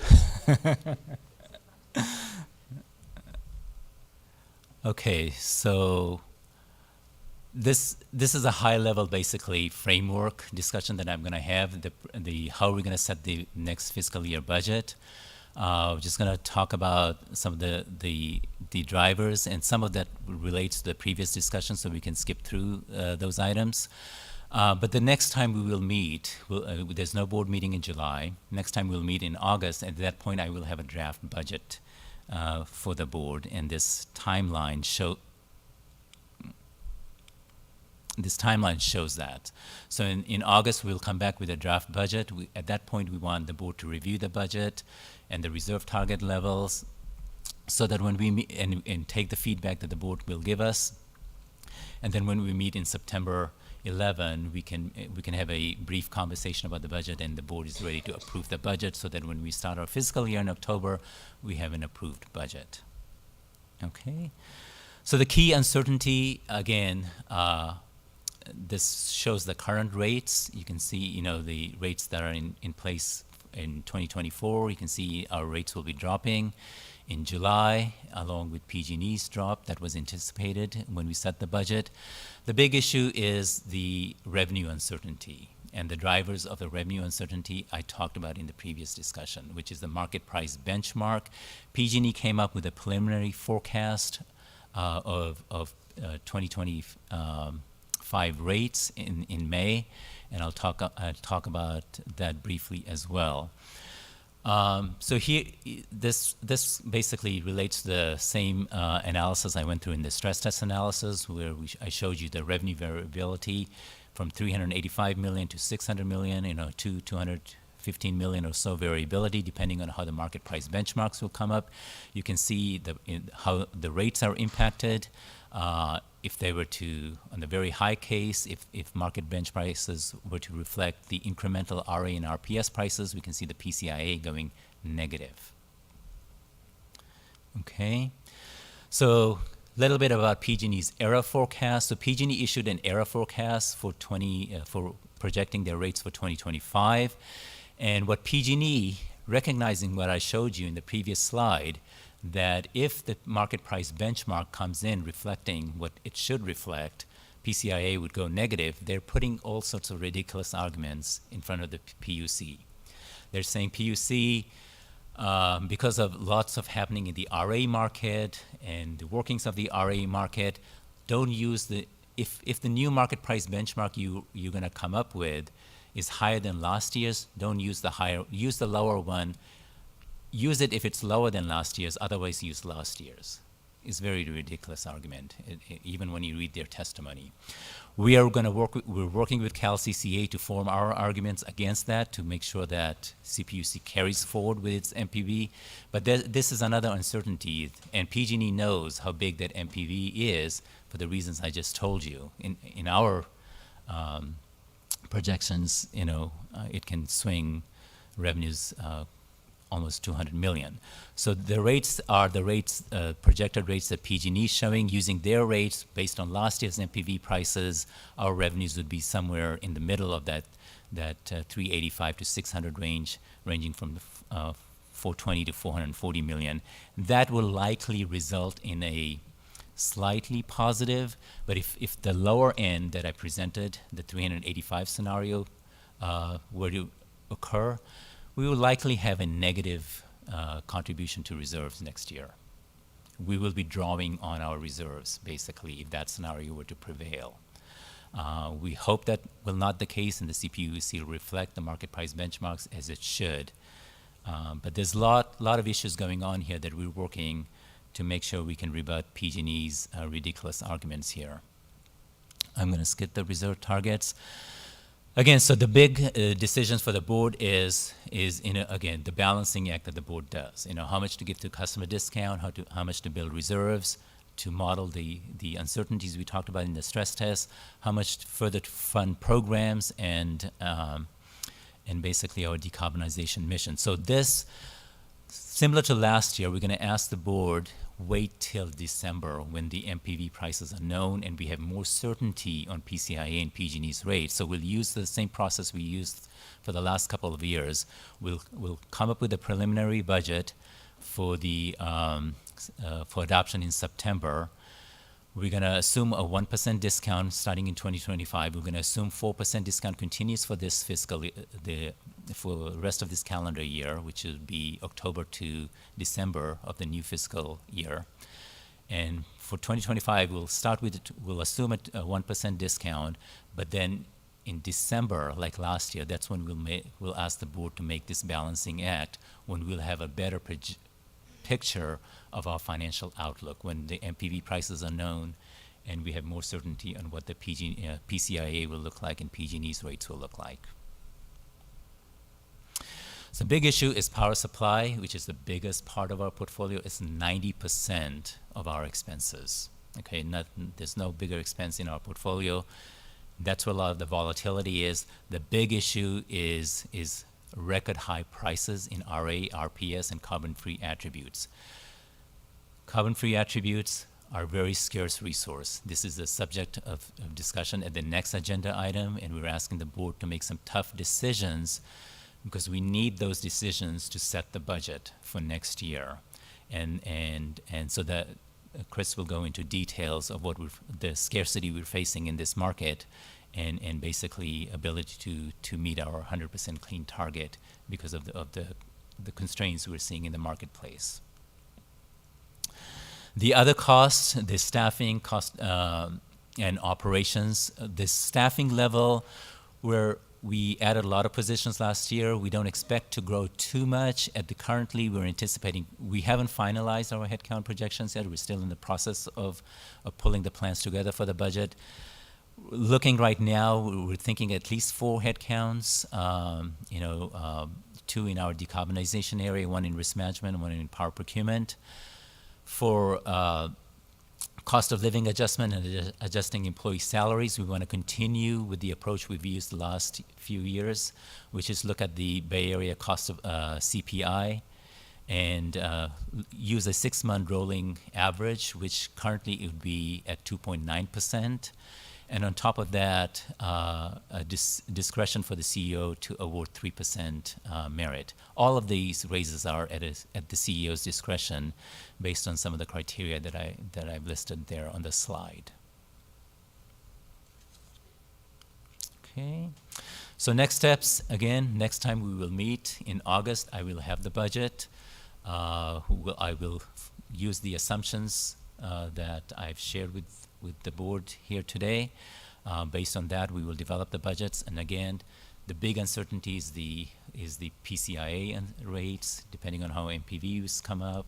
And that will be, so we'll make the big decisions of how to allocate funding in between discounts, programs, and reserve building at the December meeting. And that concludes my presentation. Thank you, Amrit. I'm going to take public comment on this first before I bring it back to the board. My hand's raised, Chair. Okay, thank you. I close public comment with that. This is an item for discussion and to get high-level feedback. So any board questions, clarifications, any high-level feedback, if you can roll it all together in the interest of time.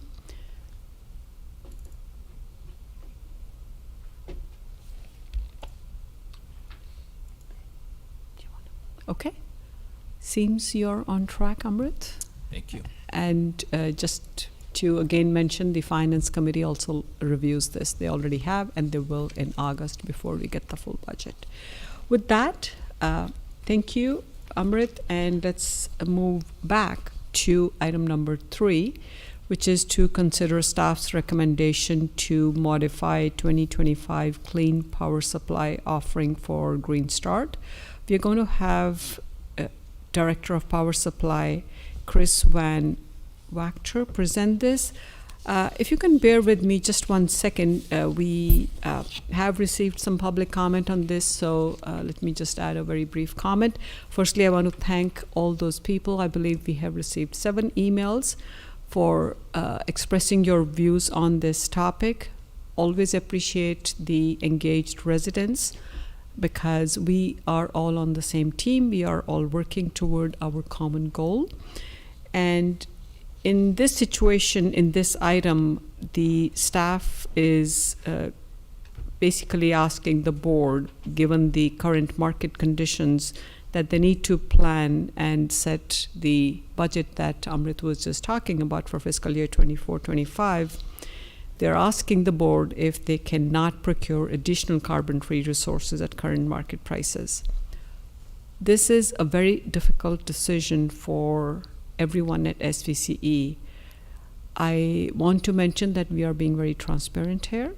SVCE has made a commitment to reduce carbon emissions, and we stand by that commitment. I'm going to quote a remark Amrit made toward the end of the budget framework as he was presenting.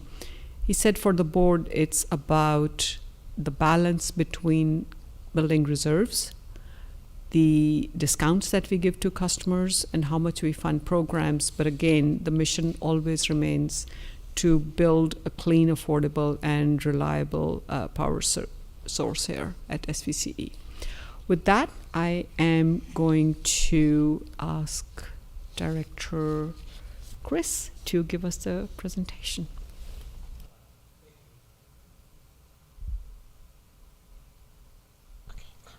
Thank you. Can you hear me? Yep. All right. Hello, everyone. Good evening. So we'll get right into it. This is our recommendation for Green Start for 2025. So we'll go through a little bit of background. We'll talk about SVCE's product offerings for 2024. We'll talk about the board directive for 2024 procurement of carbon-free resources, which happened last November. We'll talk about the continued challenges we're seeing in the carbon-free market. We'll look at SVCE's total portfolio and incremental costs. We'll look at some options for Green Start, and then we'll make our request. So just to recap, SVCE's mission is to reduce the dependence of fossil fuels by providing carbon-free, affordable, and reliable electricity and innovative programs to the SVCE community. That value proposition is twofold: to meet and exceed California's ambitious GHG gas reduction goals by greening the grid, and to provide innovative programs to help reduce SVCE customers' carbon footprint. So these are the product offerings that we have for 2024. We have Green Start, which is 78 to 85% clean. It's most of our load, 90 to 95% of retail load. We have Green Prime, which is 100% renewable. It's approximately 5% of our retail load. We also have a Green Prime Direct product, which is for certain commercial industrial customers. So the board directive in 2024 was to relax the Green Start Clean Target. It was to continue to seek carbon-free resources within budget parameters for the calendar year of 2024, approve procurement of nuclear carbon-free resources provided the allocations from PG&E were not available, and sufficient volume is available to achieve the 100% clean target below budget. If carbon-free resources are not available within budget, adjust the 100% clean goal to 2024 to the current position of approximately 78%. So the latest estimate for 2024 is 80% clean. So this is getting into kind of the market aspect of this. So prices have continued to go up for carbon-free. Just kind of getting into the history of carbon-free with SVCE. the first transactions that SVCE did for carbon-free attributes were less than $2. This is largely due to the history of how power flowed in the western part of the United States. But as demand grew, so did costs. We saw some respite in the post-COVID years when prices were $4.50 and $5. But in 2023, 2024, prices continued to grow. Demand in the Pacific Northwest has also grown for power. A recent request for offers showed very limited responses for the carbon-free product in 2025 and 2026. This is SVC's portfolio and the clean percentages we expect to see over the coming years. We have a large amount of renewable generation coming online, but it has taken time. There have been several delays. So if you look forward in the future, you can see that by 2028, assuming we receive all PG&E allocations for carbon-free, we'll be almost 95% clean. This would be the incremental cost to procure additional carbon-free resources. So currently we expect to be about 80% clean for 2025. Any 5% incremental tranche of procurement would cost around $6 million at current prices. That assumes the prices are constant and that supply is available. So to get to 100% clean, we would need to spend $24 million, 20%.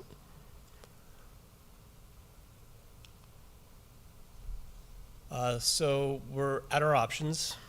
So the current option is option one. This is one bookend, and that's to maintain the 100% carbon-free target for 2025. So this assumes that we can find the resources to purchase. The second option is no additional purchases to relax the 100% clean target to reflect the current portfolio position, given market conditions, and to authorize the Chief Executive Officer to procure nuclear carbon-free attributes.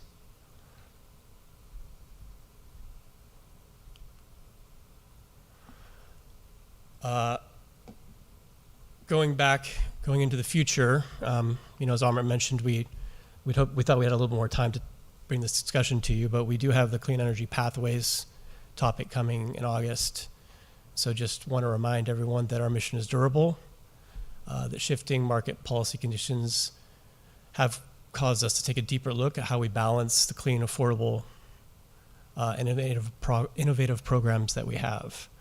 So Clean Energy Pathways is going to evaluate how to meet our SB 100 targets and any interim levels that need to be met. We are going to look at other ways of achieving clean through 24/7 approaches. This is our different levels, 90%, 95, and 100%. We're going to look at a shift in focus on procuring power from large procurement to incremental clean projects, and even looking at local generation. We'll assess the need for a carbon abatement policy, future programs to expedite the energy transition, and maybe even, and also alignment and enhancements to our clean product offerings. So the next steps would be to evaluate the avoided costs from 24-25. The board will see a presentation on the Clean Energy Pathways work in August or September of 2024. Come back to the board in November, December with a staff recommendation for Green Prime for 2025. Reassess Green Start and Green Prime holistically with the consideration for findings from the above analysis. And then we plan to evaluate other clean products such as asset controlled supplier, ACS, and GHG offsets.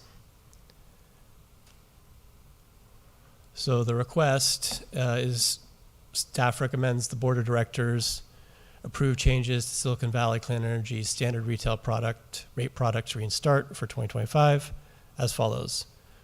Relax the 100% clean target to reflect current portfolio the current portfolio clean position and market conditions, and authorize the Chief Executive Officer to procure nuclear carbon-free attributes.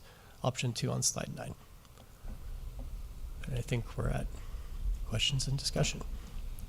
Thank you, Chris, for your presentation. And let's take questions from the board right here in person. Questions? Vice Chair Tyson. Oh, I thought you. That's fine. Okay. Yeah.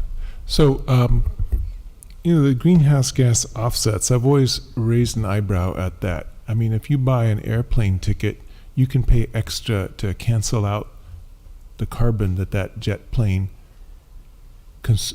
released, but it actually doesn't change a darn thing. And so, is this the kind of thing you're talking about? Is it a kind of a virtue signaling, feel good way to make us look better, but doesn't change the world? Yes, I think that's. I made it a tough question just for fun here. It also doesn't impact the PCL, right? So our carbon, our emissions number wouldn't change, and so it would very much be a choice that we would make to spend the money to offset the carbon that we are emitting. Okay, thank you. That's my only question. Parenthetically, I will just say that we as a Risk Oversight Committee have been looking at this for months and pressured the staff to come up with better solutions, because we realize this is a transition in the way we look at things, and sometimes we look and say, well, what is the better good?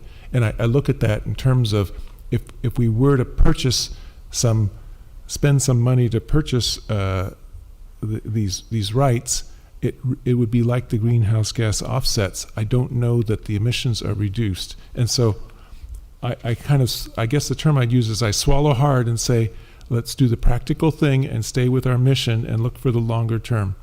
So I guess I got into comments. Sorry. Bad me. That works. Other questions?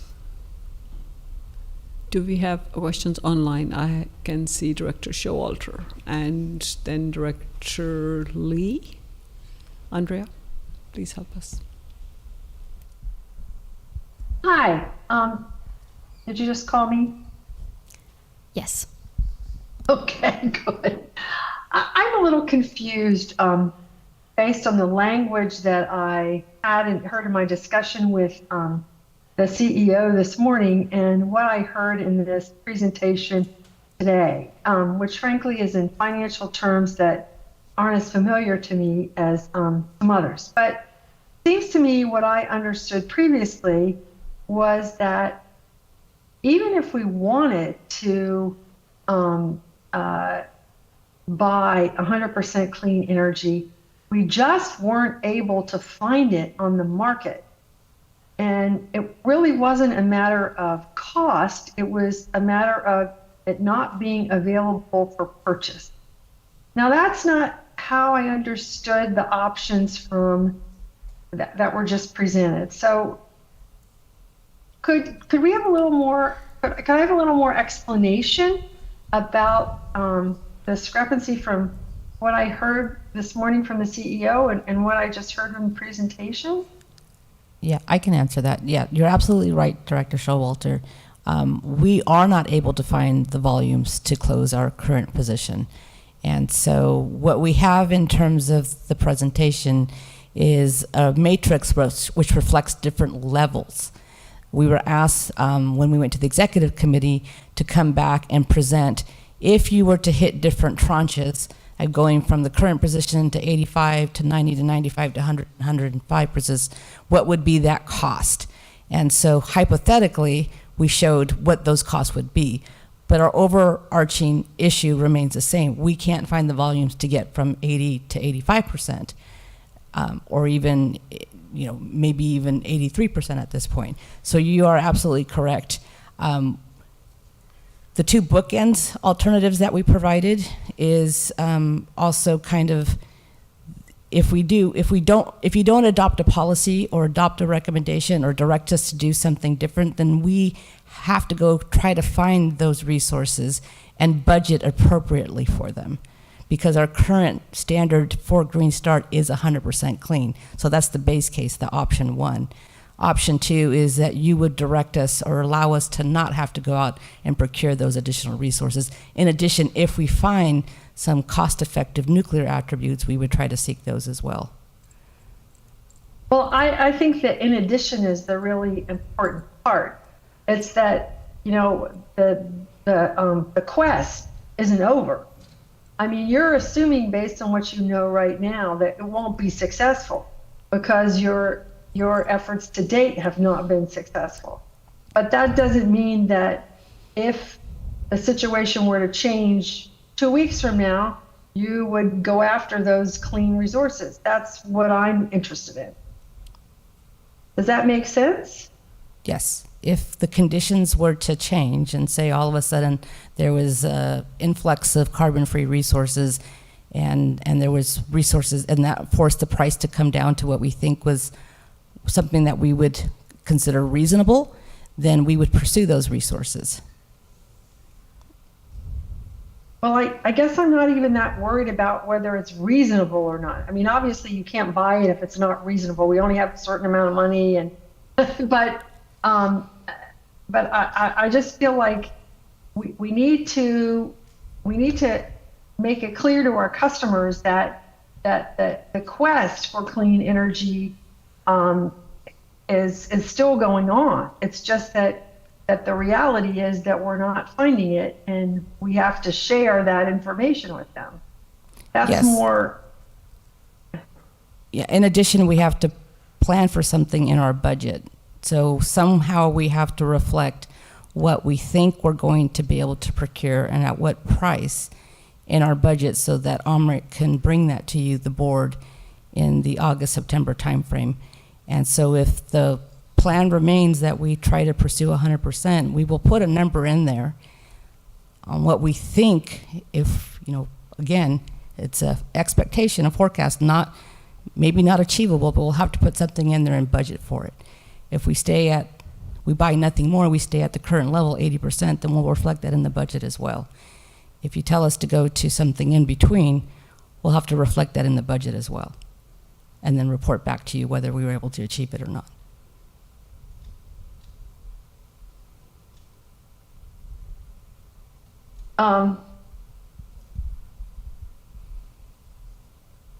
Okay, for instance, you mentioned earlier this morning that there might be some CCAs that don't have as high a standard, who might have, on the spot market, they might have a little bit of clean energy available that you're not aware of now.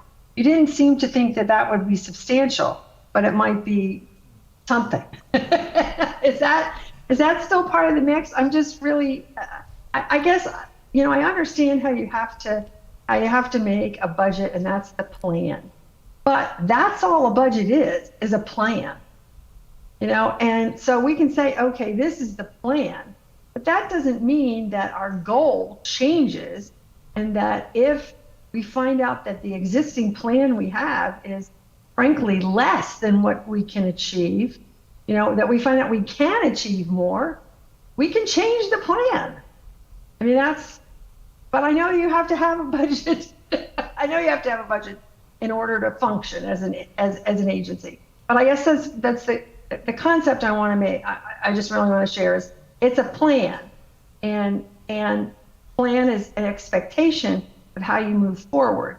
It doesn't mean that if the circumstances change, even though it might even be just slightly, you wouldn't feel. I mean, if we have a budget, we give you a budget, and it's for the 80%, and you find out that the situation has changed, you will of course come. What I want to hear from you that you will come back to us immediately and say, I'm going to change this. We want to change this budget because we can do better. So am I missing something? Is that part of it? Yeah, if we relax our standard to 80% and the market conditions change, we will come back to the board and say, hey, we have to do a budget adjustment to account for the fact that we're going to procure some of these attributes, and we think it's going to be at this price now. But if we leave it at 100% today, even though it is the budget just as a plan, we've got to take that deficit that we have and multiply it by a very high price and put that in our budget. I understand that, and I respect that. I just really feel like under these circumstances, we need to make it clear to our constituency that this is a budget that we're accepting kind of under duress in a sense because of the market conditions, and that we are, we are on the lookout for changes in market conditions that would allow us to get closer to our goal. And we're not giving up our goal. Sure, and I just think it's very important that we get that in clear language. Thank you. Appreciate it. I know this is very difficult. I know that, at Silicon Valley Clean Energy, the staff, this is your life, looking for, for these, for this kind of clean energy. So you're not happy at all about this. I recognize that. But at the same time, I'm concerned with how we, how we communicate it to our community, because I think we have to be careful that we have to be careful that it's not just couched in financial terms, that the goal that we hold so dear is still very prominent in the discussion. Director Showalter, thank you so much. Let's proceed with the questions. We'll take Director Lee and then Director Mekachuk, and meanwhile others. Thank you, Chair. On the slides earlier, I saw something about 106% clean power supply for Green Start a while back, and that we're now going down to 84%. I just want to double check to make sure, did I read it wrong, but this really is over 100%? Or how did we get over 100%? Yeah, that's to reflect the losses in the system. So SVCEA used to target 106%. Okay, so obviously nobody here is happy that this is going down to a lower percentage. And so the motion, I just want to clarify, are we trying to basically say, okay, we lower it to 80%, but 80% is going to be our floor? That doesn't mean what we'll be at, because like, for example, the projected number for 2024 is still 84%, right? Maybe next year will be lower, but at the end of the day, we really are trying to still get as close to 100% as possible, but at least 85 to 90%. Is that a fair statement? If the market conditions, allow us to get there, and we can figure out a way to make it work, then yes, absolutely, we will try to get there. Yeah, so I think from the statement, as mentioned by Director Showalter, I'm going to ask staff, is that some type of statement we could add to this motion to basically make clear to the rest of the community that everything we do here obviously are trying to get to 100%, but at the very least right now, this 80 really is just a floor, and we are trying to get to as close to 85, 90. If that's something that we could add on to it? Yep, absolutely. Okay, good, thank you. And then that I would be able to ask whoever going to make the motion, if we could incorporate that, really appreciate it. Thank you. That's all I have. Thank you, Director Lee. Let's move on to Director Mekachuk, followed by Director Chua. Hi. I appreciate the concerns that have been raised by the public, saying there's a demand for 100% cleaned. And I've got a question, and I was going to ask to confirm that this is a floor, not a ceiling, but I think that question has been asked previously by Director Lee. So I have two questions. My first question is, how do we compare to PG&E on an apples for apples basis? Because I'm hearing from the public that we're not offering a product that is comparable to PG&E. They're, quote, ahead of us. So that's one question. And then my second question is, could we have a third product that is that is a market priced product that is 100% clean, so that for those customers that say, I want to be 100% clean, they can do so? Those are my two questions. Yeah, in terms of the comparison to PG&E, we won't know until after the fact. So our comparison happens through our power content label or the power source disclosure filing, which doesn't come out until after the year has finished. And so the last time that we published the power content label, which was for 2023, PG&E was able to achieve 100% clean for their customers, as were we. And so it was a comparable product. We won't know what they offer for 2024, 2025 until they make that report publish, which is usually 6 months after the calendar year ends. But PG&E has a large source of what they call utility-owned generation resources, so a lot of hydro, renewables, and nuclear that they get to decide how to use for their load. And they also have decreasing loads, so a smaller denominator, and it keeps getting smaller as CCAs expand. So it's kind of a moving target with PG&E in terms of what they're able to offer as their standard product. In terms of offering something for our customers that is 100% clean, we have Green Prime, which is 100% renewable. It's a premium product. Customers can join that product. It's open to all of our customers, and it's better than just a clean product because it's all renewable as well.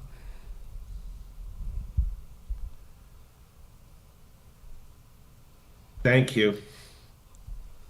Thank you, Director Makachek. Let's take questions from Director Chua. Thank you, Chair. Piggybacking on Director Lee's comment, I would suggest a verbiage, something like board to encourage SVCE staff to continue to work towards returning to 100% clean goal. That's my suggestion. Thank you, Director Chua. Thank you, Chair. Other questions here? No, not questions, not comments, only questions. Okay, let's take public comment, please. Okay, I see none in person. We will go to our remote attendees. We will start with John S., followed by caller 2213. John, whenever you're ready. Hi there. Hi, SVCE board members, staff, and public. This is definitely a difficult topic given the conditions and our goals, and I'm glad we have such a good crew working on it. My name's John Scarborough. I'm a long-term resident of Mountain View, and I've supported forming a CCE since 2013 and SVCE since inception. And recently I've rejoined the board of Carbon Free Mountain View. So it's been really good to see how SVCE has developed and grown stronger over the years. And I do have a lot of concerns over going away voluntarily from semi-voluntarily from the 100% clean energy goal. So I believe strongly that we must maintain that goal if we can, if the conditions allow it. And here's some concerns I have on that. So, of course, SVCE was formed to provide clean energy, and I think that's part of the reason why it has such great community support. And going back on this would be damaging to the reputation. And if we adopt a mix similar to PG&E, and understanding that PG&E has a lot more control over their mix than we may have, it could be damaging to the reputation as well. Because, if we're also doing partially for fossil fuel, the differentiation is significantly less. And there'll be less reason for people to go with SVCE or stay with SVCE, and could impact the programs we have and our customer base. And, one of the things when we were advocating for SVCE is that we would have community control. And I would be concerned that if we have kind of the same result as PG&E is getting, it may be harder to tell people that this is a good thing, that community control is something that is working out really well. So I think it's working out well, and I appreciate all the work that y'all are doing on this and the programs that you're doing to make all of our communities a lot greener and give us a more habitable planet. And I encourage you to definitely focus on keeping the most clean energy that we can in the mix and making sure that our money goes towards greening the grid overall by more projects like it seems like we'll have coming online soon. Thank you.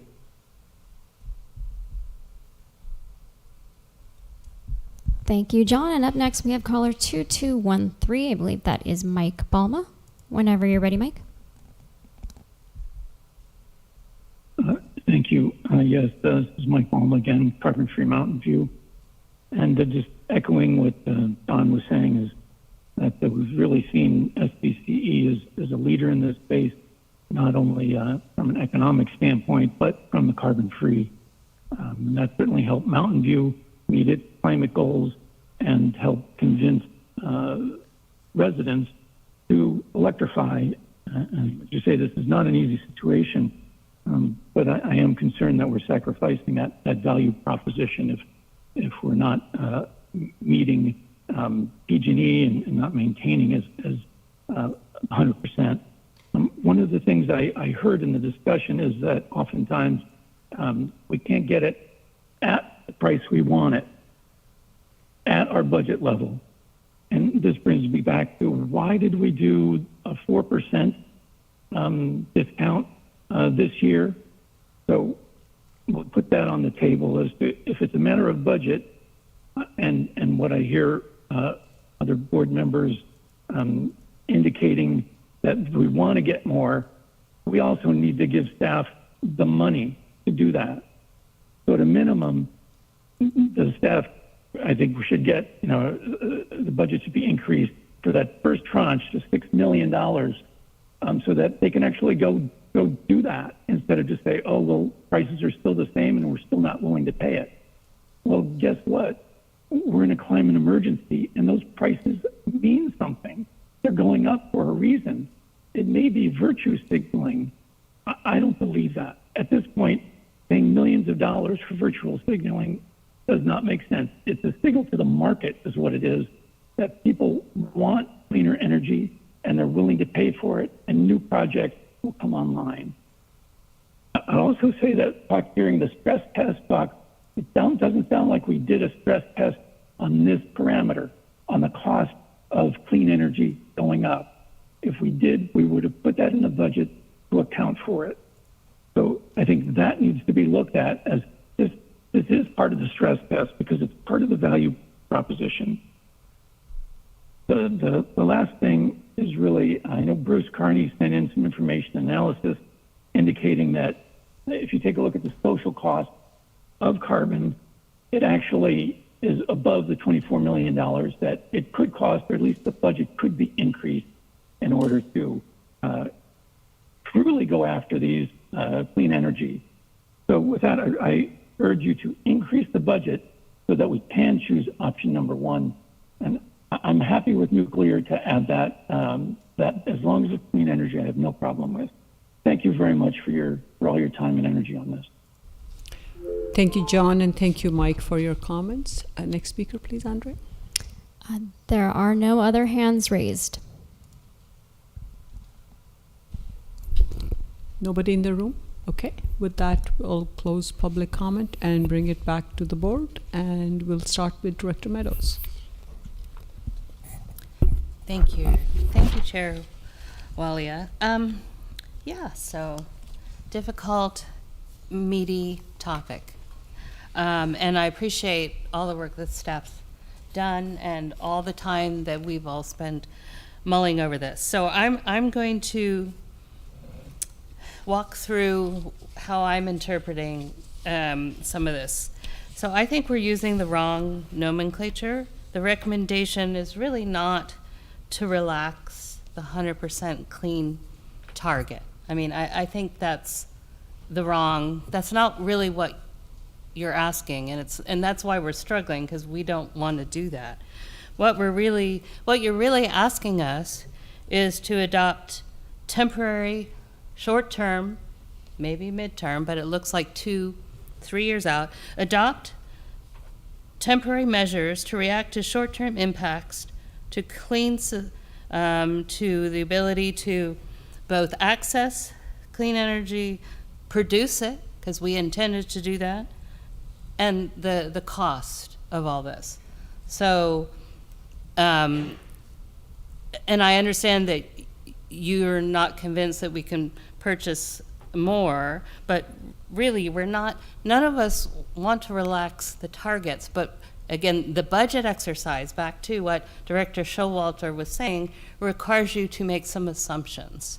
So I really feel that we could ask you to adopt some temporary assumptions for the budget due to these short-term impacts. I don't necessarily want to call it emergency, but let's call them, according to your forecasts, we've got more stuff when our delayed PPAs come online, and et cetera, et cetera. I also think that the proposal was made for the savings that we would, if we stuck to 80%, which I think is an issue. If that's where we are now, we shouldn't stop necessarily. Again, I know you want an exercise, but the board could say, if you see a realistic ability to purchase, you should jump on that and then come to us and say, here's where our assumptions have changed. But regardless, the savings of wherever you can realistically find supply has to be a meaningful sort of trade-off. And I don't think we really haven't touched on that so much this evening, but the staff report talked about potentially rate discounts or something. But again, we really, I think, shouldn't be looking at necessarily money or programs, because again, this perception, well, it's not perception of clean, it is the ability to be clean is critical to the mission. So I would propose that we're really being, again, I would look at the tranche and maybe set it at 85, make some assumptions at 85 or at 90, and you can say, well, you can come back to us in August and say, well, that wasn't a good assumption because here's what it costs and here's what the trade-offs are, or we can't find them. But if you need an assumption, we should probably give you an assumption that's not where we are today. And you come back and say, sorry, where we were 2 months ago is still where we are today. So basically, I could see adopting these temporary measures to react to short-term impacts, and picking slightly higher tranche perhaps, and finding a meaningful way. And I feel that sometimes these discounts on rates are hidden. They're subsidies. Customers don't really see it. And we've talked about how low 1%, 2%, 4% is to customers in terms of dollars on a monthly basis. So that's my comment. I really don't think we're relaxing a standard. We're adopting temporary measures to hopefully a short-term market impact. Thank you, Director Meadows. We'll go online to Director Lee. If it's appropriate, Chair, will I go ahead and try to make a motion and see if I could get a second? Please go ahead. Yes, I will go ahead and make the staff recommendation as is, but to also add the few issues that we talked about, namely, specifically, that we are going to have, of course, still maintain our aspirational goal of having 100% renewable green, but at the same time, really want to make sure that the 80% is a absolute minimum, and that we are still trying to target between 85 to 90%, at least in the short term, in order to allow us to maintain our reserve targets that are essential for the next several years. And also, of course, adopt the issue regarding nuclear as in staff recommendation. If I could get a second. I'm happy to second that. Okay, thank you. I don't know, I need to talk more about it. I think we have discussed this quite a bit. And I think everybody here truly appreciate the significant move that we're making today. this is giving staff the flexibility in order to make the target because of difficulty of getting the resources, but yet at the same time, I want to really let the world know that we are not really changing our aspirational goal, and we will do our best to get there if that is actually something we could do fiscally moving forward. Thank you.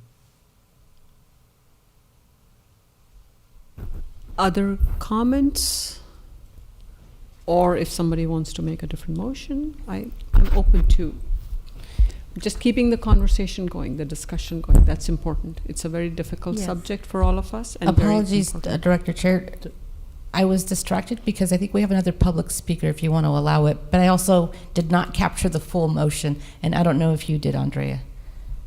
I did not. I was going to ask for a clarification on the motion. Let's go Sure. back then, in which case I have Okay. not seconded it yet. All right.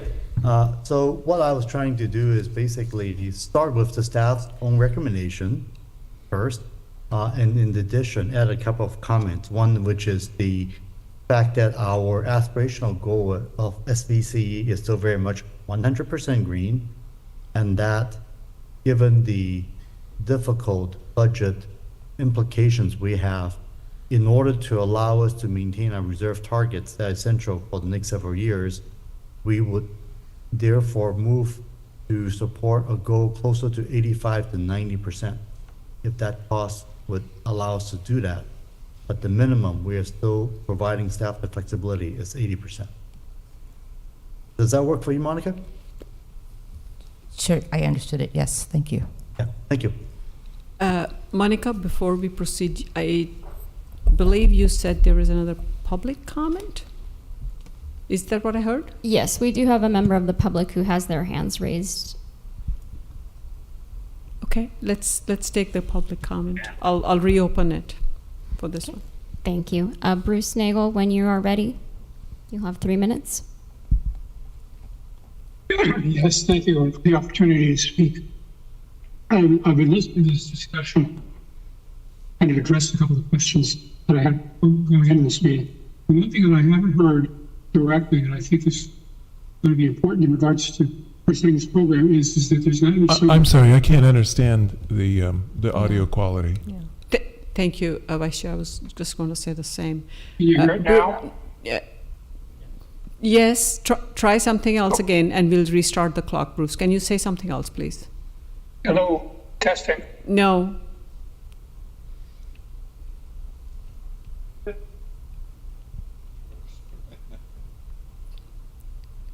I put raise hand now. Did that change anything? No, it just is not coming through clearly. Okay. Thanks for trying. Thank you, Bruce. So is he going to text us? Is that what he said? He said thank you for trying. Bruce, apparently our audience participating remotely can hear you clearly. If you would like to try again.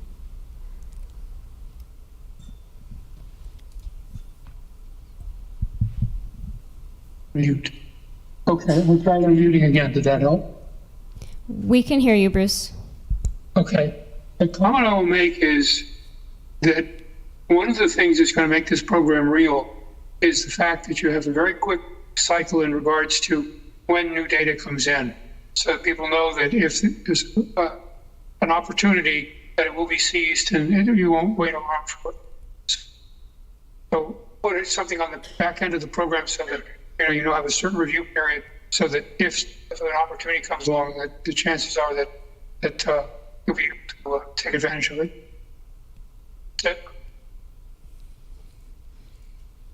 Thank you, Bruce.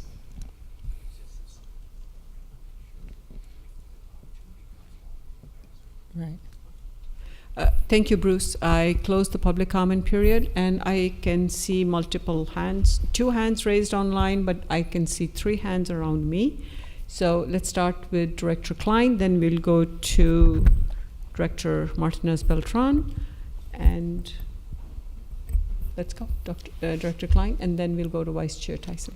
Thank you. Thank you. And it kind of goes back to Director Lee's motion and kind of goal that it's like, okay, it's 85% or 90%. And from a budgetary standpoint, and back to what Director Meadows was saying previously, from a budgetary standpoint, is the fastest way to hit a more aspirational goal? And I understand where we are now, and I wouldn't call it a minimum, I would call it a floor of 80%. Is it better from a budgetary standpoint to just at this point say it's at least 90% and bake that into the budget accordingly with the additional, I think, $12 million?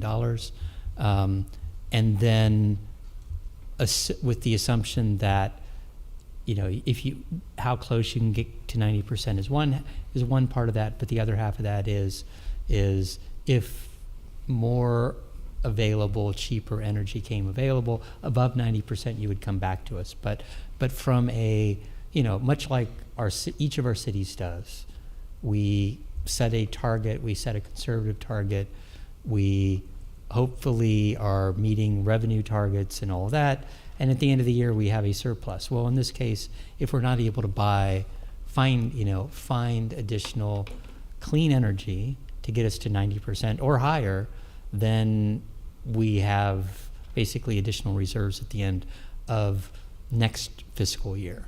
So I'm trying to get a better idea from staff on just the motion that's on the table right now. Would they, am I framing the question correctly, that you would that be the best way to meet what Supervisor Lee was saying? Yeah, I think if I understand it, we set a target that we'll use for the purpose of the budget that'll reflect essentially 90%.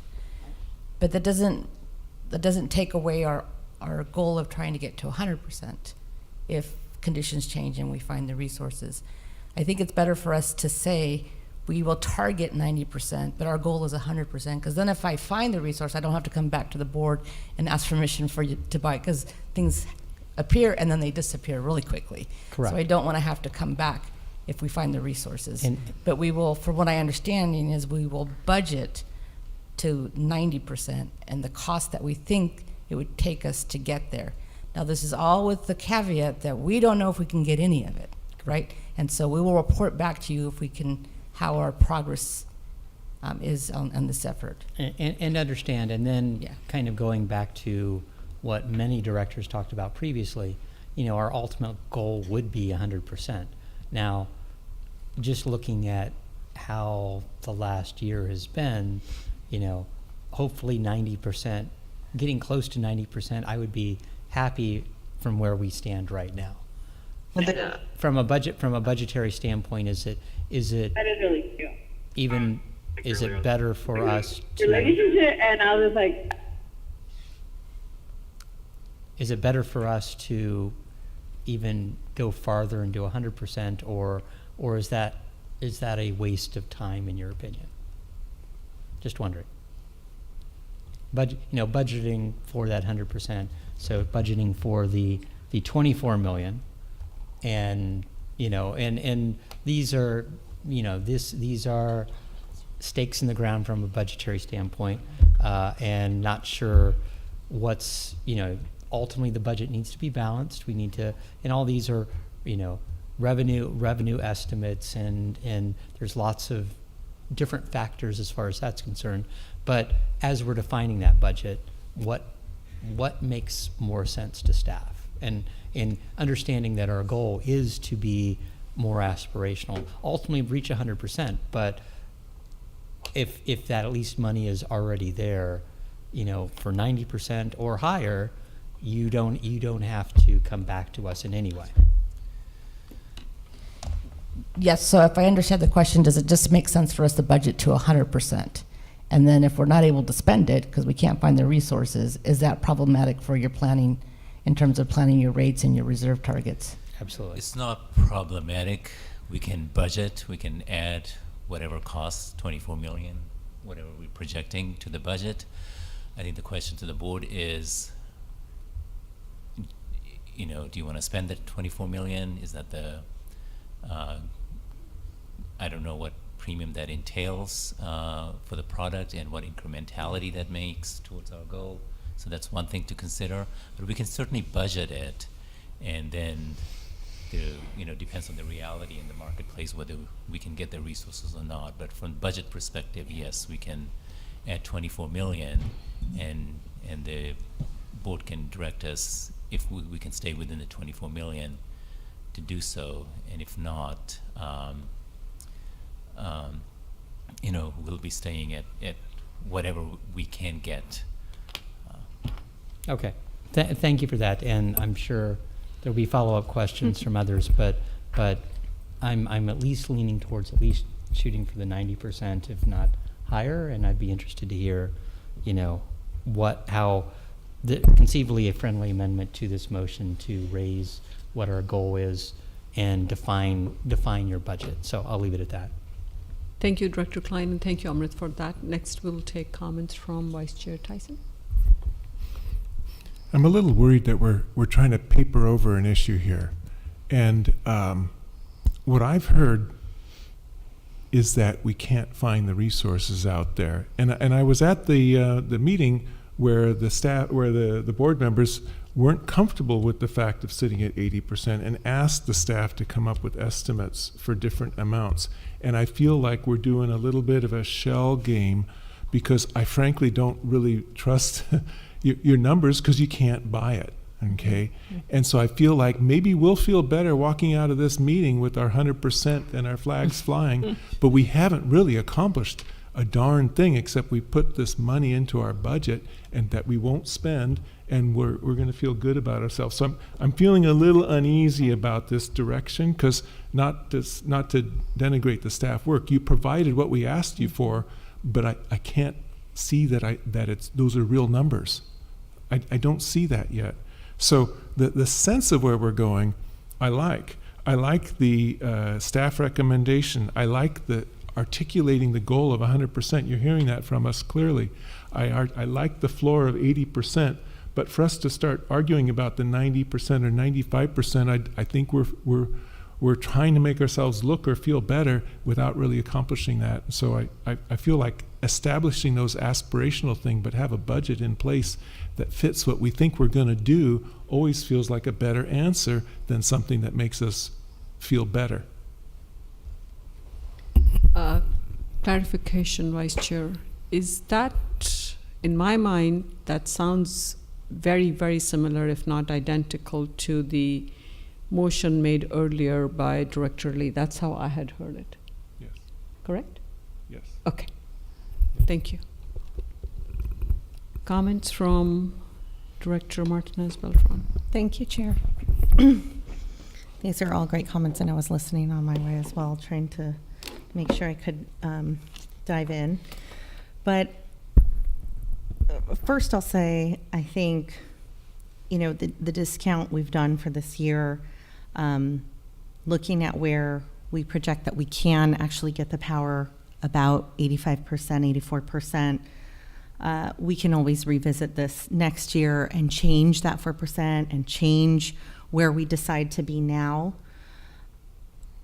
I also want to recognize the efforts that we've evolved. We did come on as a clean energy organization, but I mean, man, have we grown? Have we evolved? Have we impacted? Have we changed and done things we never thought would be happening in our communities, quite frankly?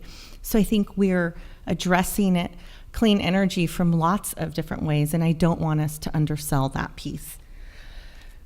Having said that, and hearing from Director Meadows, I agree with that. I think, what she was talking about, changing the way that we are looking at this, and I think we should start with a floor, or we should have a floor, as my colleague had mentioned. Maybe that's 85%. It's very close to that 84%. I think we could do the budget of the 12 million that the staff has told us, that would be about 90%. And sure, that could be our target. We know that we are not able to get the 100%, or we wouldn't be having this conversation, as my colleague has just said. So if we establish that we're going to budget so much that we have a floor of 85. I think those would be some of the things I would look for to maybe add to my colleague's motion. And I think that's something that I could get behind. This way, let's say the cost of the power does drop. Let's say we're able to get higher. Fine, we can do that. But we have a budget target that we're able to put in there that we know we're going to use. We're counting on that money being used to try and max out getting to what we might be able to get to, which is 90%, which would be us having to pay something that is much more extraordinary and resources that we just can't find yet. So that's being hopeful, I think. And that's something that I would be comfortable supporting. Thank you. Next we have Director Rennie. I'm hesitating to throw this wrinkle in it, but I think about it in terms of our real goal is to decarbonize the world. This is a global problem. It's not a Santa Clara County problem. And people are worried that, well, Santa Clara County is not going to be 100% carbon free. So we're going to effectively go spend a bunch of money so some other area is less carbon free and we're 100% carbon free. And we've done nothing to affect the real problem. If you pay more money for a resource, it could stimulate more of that resource to be built, which is what we want to do. I struggle with this idea of going to spend more money on carbon free because it's hydro that isn't going to be built. We're not stimulating more of it to be built. If we were going to allocate any budget, I would say we allocate budget to go buy RECs that stimulate RPS. I know that hasn't been a suggestion because it's even more costly than the carbon free, but at least it sort of moves us towards the goal of decarbonizing the world versus just stealing somebody else's carbon free and not actually stimulating any more growth. I'm sorry that there's a completely new idea thrown in the mix, but that's just how I look at this problem. If we're going to spend money, let's spend it in a way that actually helps the global problem, not make us feel better in Santa Clara County.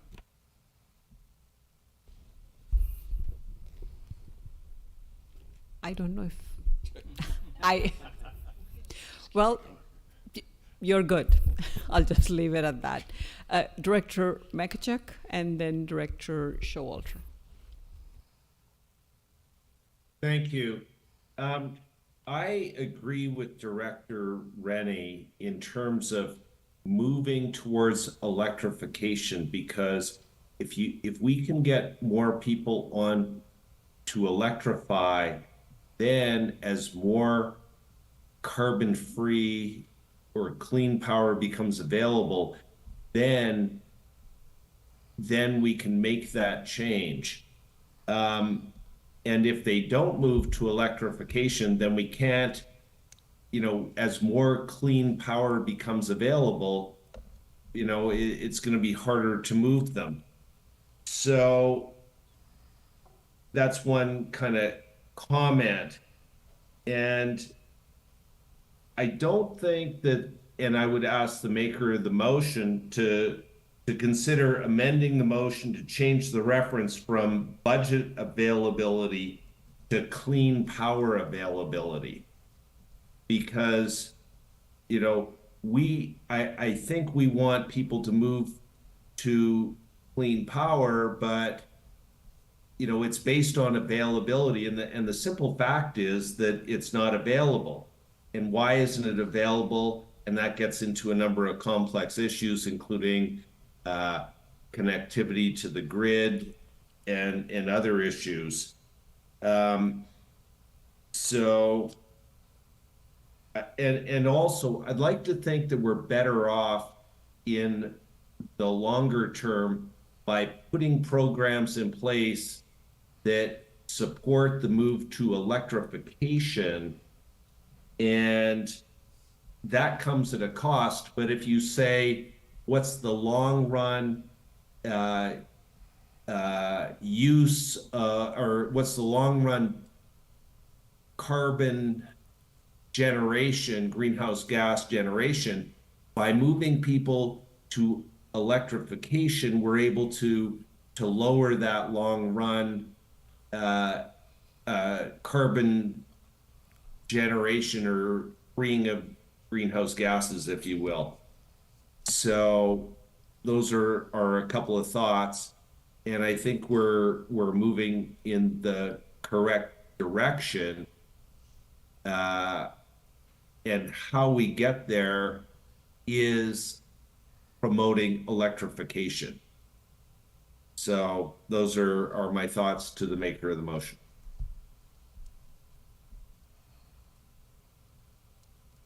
Thank you, Brian, for your comments. Let's take comments from Director Showalter. Right. Thank you. Boy, this has been a very good conversation. So many really thoughtful comments have been made on the staff's part and on on the board's part. I wanted to just add that what I really think is, in addition to the things that have been said, what I really think we want to add to this motion is the concept that Director Meadows brought up, that this is a short-term change in our operation. It isn't a change in our goal. And I would like to see that reflected somehow. I think Director Tyson was right. I mean, we don't really want, I mean, there's a reality here that we have to deal with. But at the same time, I do think that the perception that we put forward of our to our constituents, that the goal is still 100%, but we're in a short-term period where we have to change that because of the market situation. That's really what I would like to see reflected in the motion. That's a little different from what I heard initially. So I hope we can do that. Thank you. Thank you, Director Showalter, for your additional comments. And this discussion brings home the point how important this is and how each one of us is committed to 100% clean. It is just the market conditions that we need to be realistic if the right resources are not available. I think we are moving toward a decision point, but we have comments from Director Chua first. I do agree with the recommendation of the staff, as well as the motion made by Director Lee and reiterated by Vice Chair Tyson. This has been rehashed and discussed, and a lot of brains got into this. And I think our direction has not changed. It's just the situation changed, so we're reacting to it. That said, if it's okay with everybody, I'm calling for the question. Thank you, Chair. Thank you, Director Chua. Andra, can you read the motion again, please, before we take the vote? Yes, I'd like to confirm with Director Lee that this was the intention of his motion. So the staff recommendation is to approve changes to SVCE Standard Retail Rate Product Green Start for 2025 as follows. Relax the 100% clean target to reflect current portfolio clean position and market conditions. And then this would be the addition from Director Lee, with a minimum floor of 80%, with direction to staff to continue to work toward SVCE's 100% clean goal. And number 2, authorize the CEO to procure nuclear carbon-free attributes. Director Lee, does that reflect your intended motion? Yes, it does. But I also did mention that we are trying to shoot for a short-term target of closer to 85 to 90%.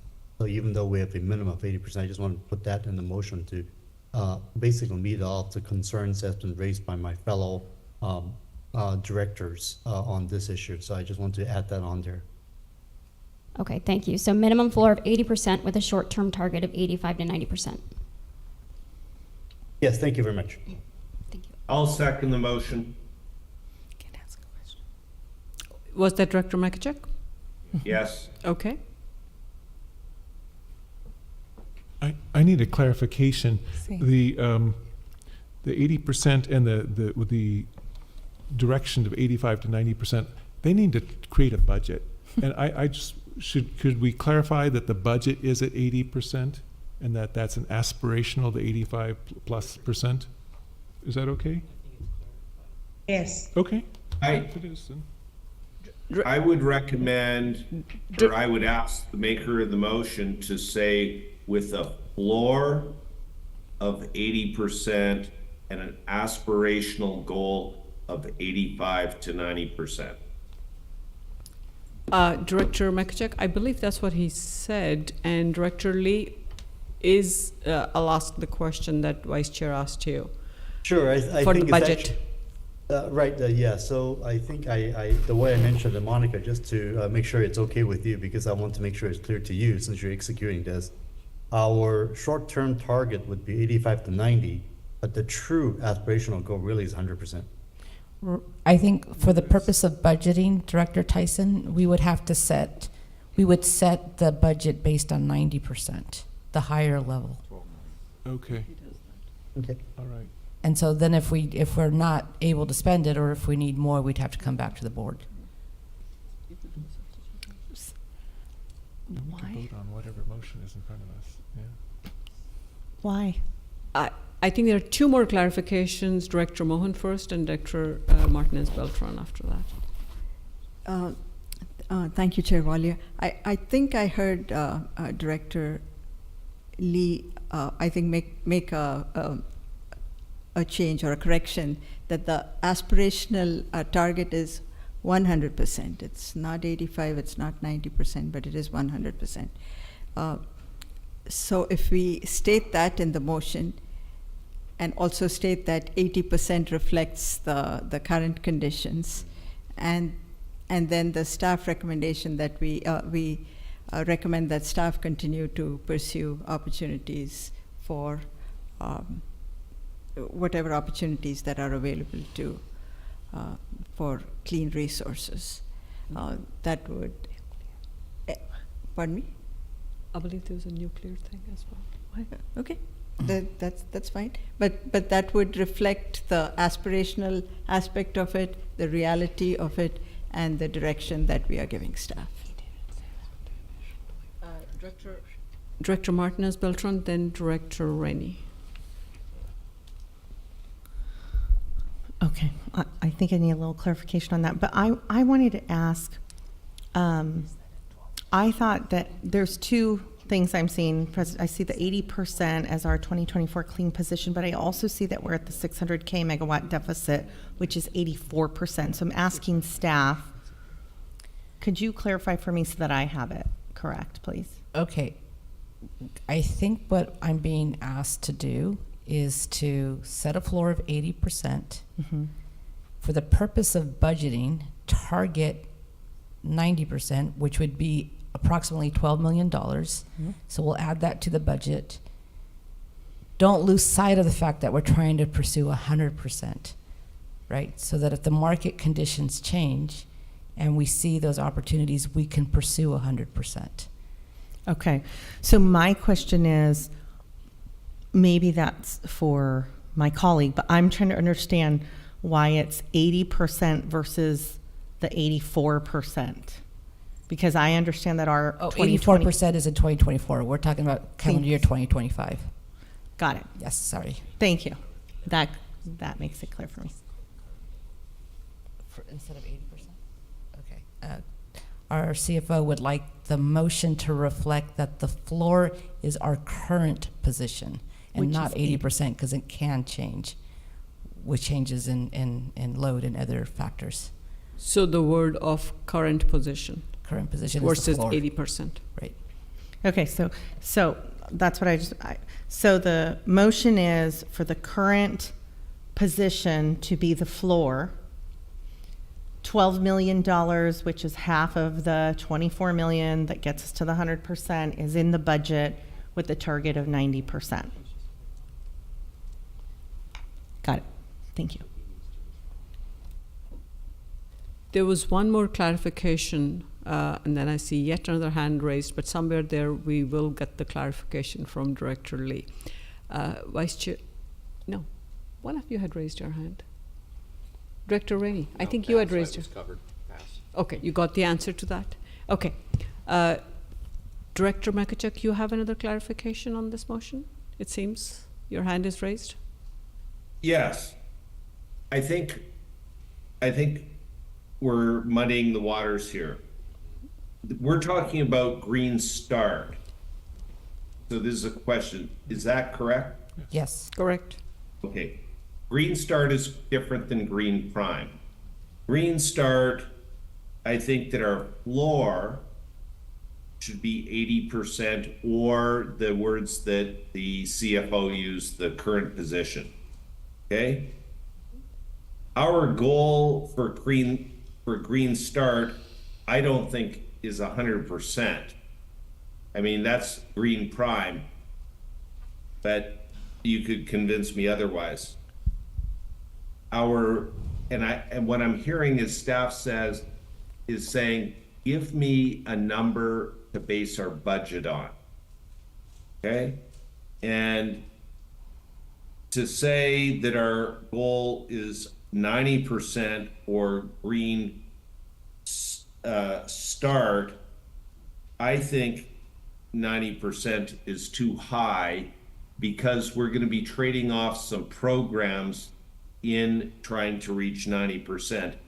I think the budget should be between our floor and 90%, so that we can still have some programs in there that we can budget for. So my question for staff is,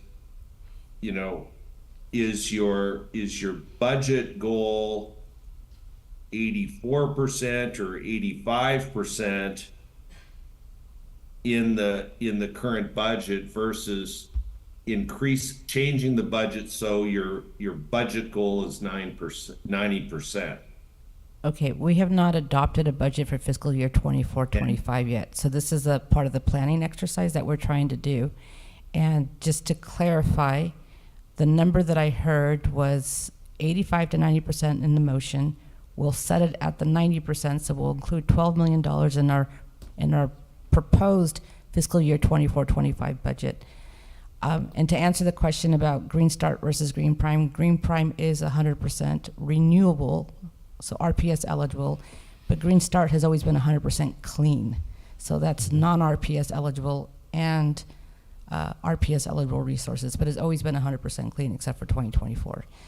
So I think Chair Walia, I don't know if you're able to call the question. Yeah, well, Okay. Director Chua did that, and I was ready for that, but there are clarifications, and I have one more clarification that I do need, because this director has not asked a question yet. So we have to honor him. Director Scozola. Yeah, I just wanted to say real quick that I feel like we're getting lost in the weeds, and I felt that the initial reading felt pretty good.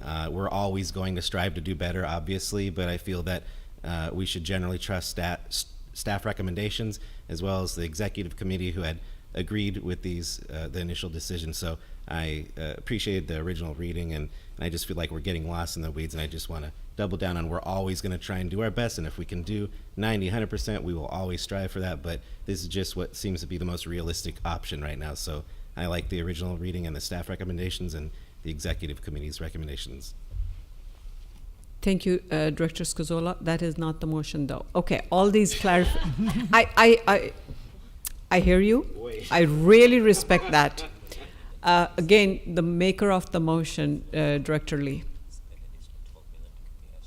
Thank you. I think I've spoken enough in terms of what the motion is, and I think call the question is fine. I'm perfectly going to take the vote as is, and staff understand what we're at. I don't want to confuse staff any longer at this late hour. Thank you.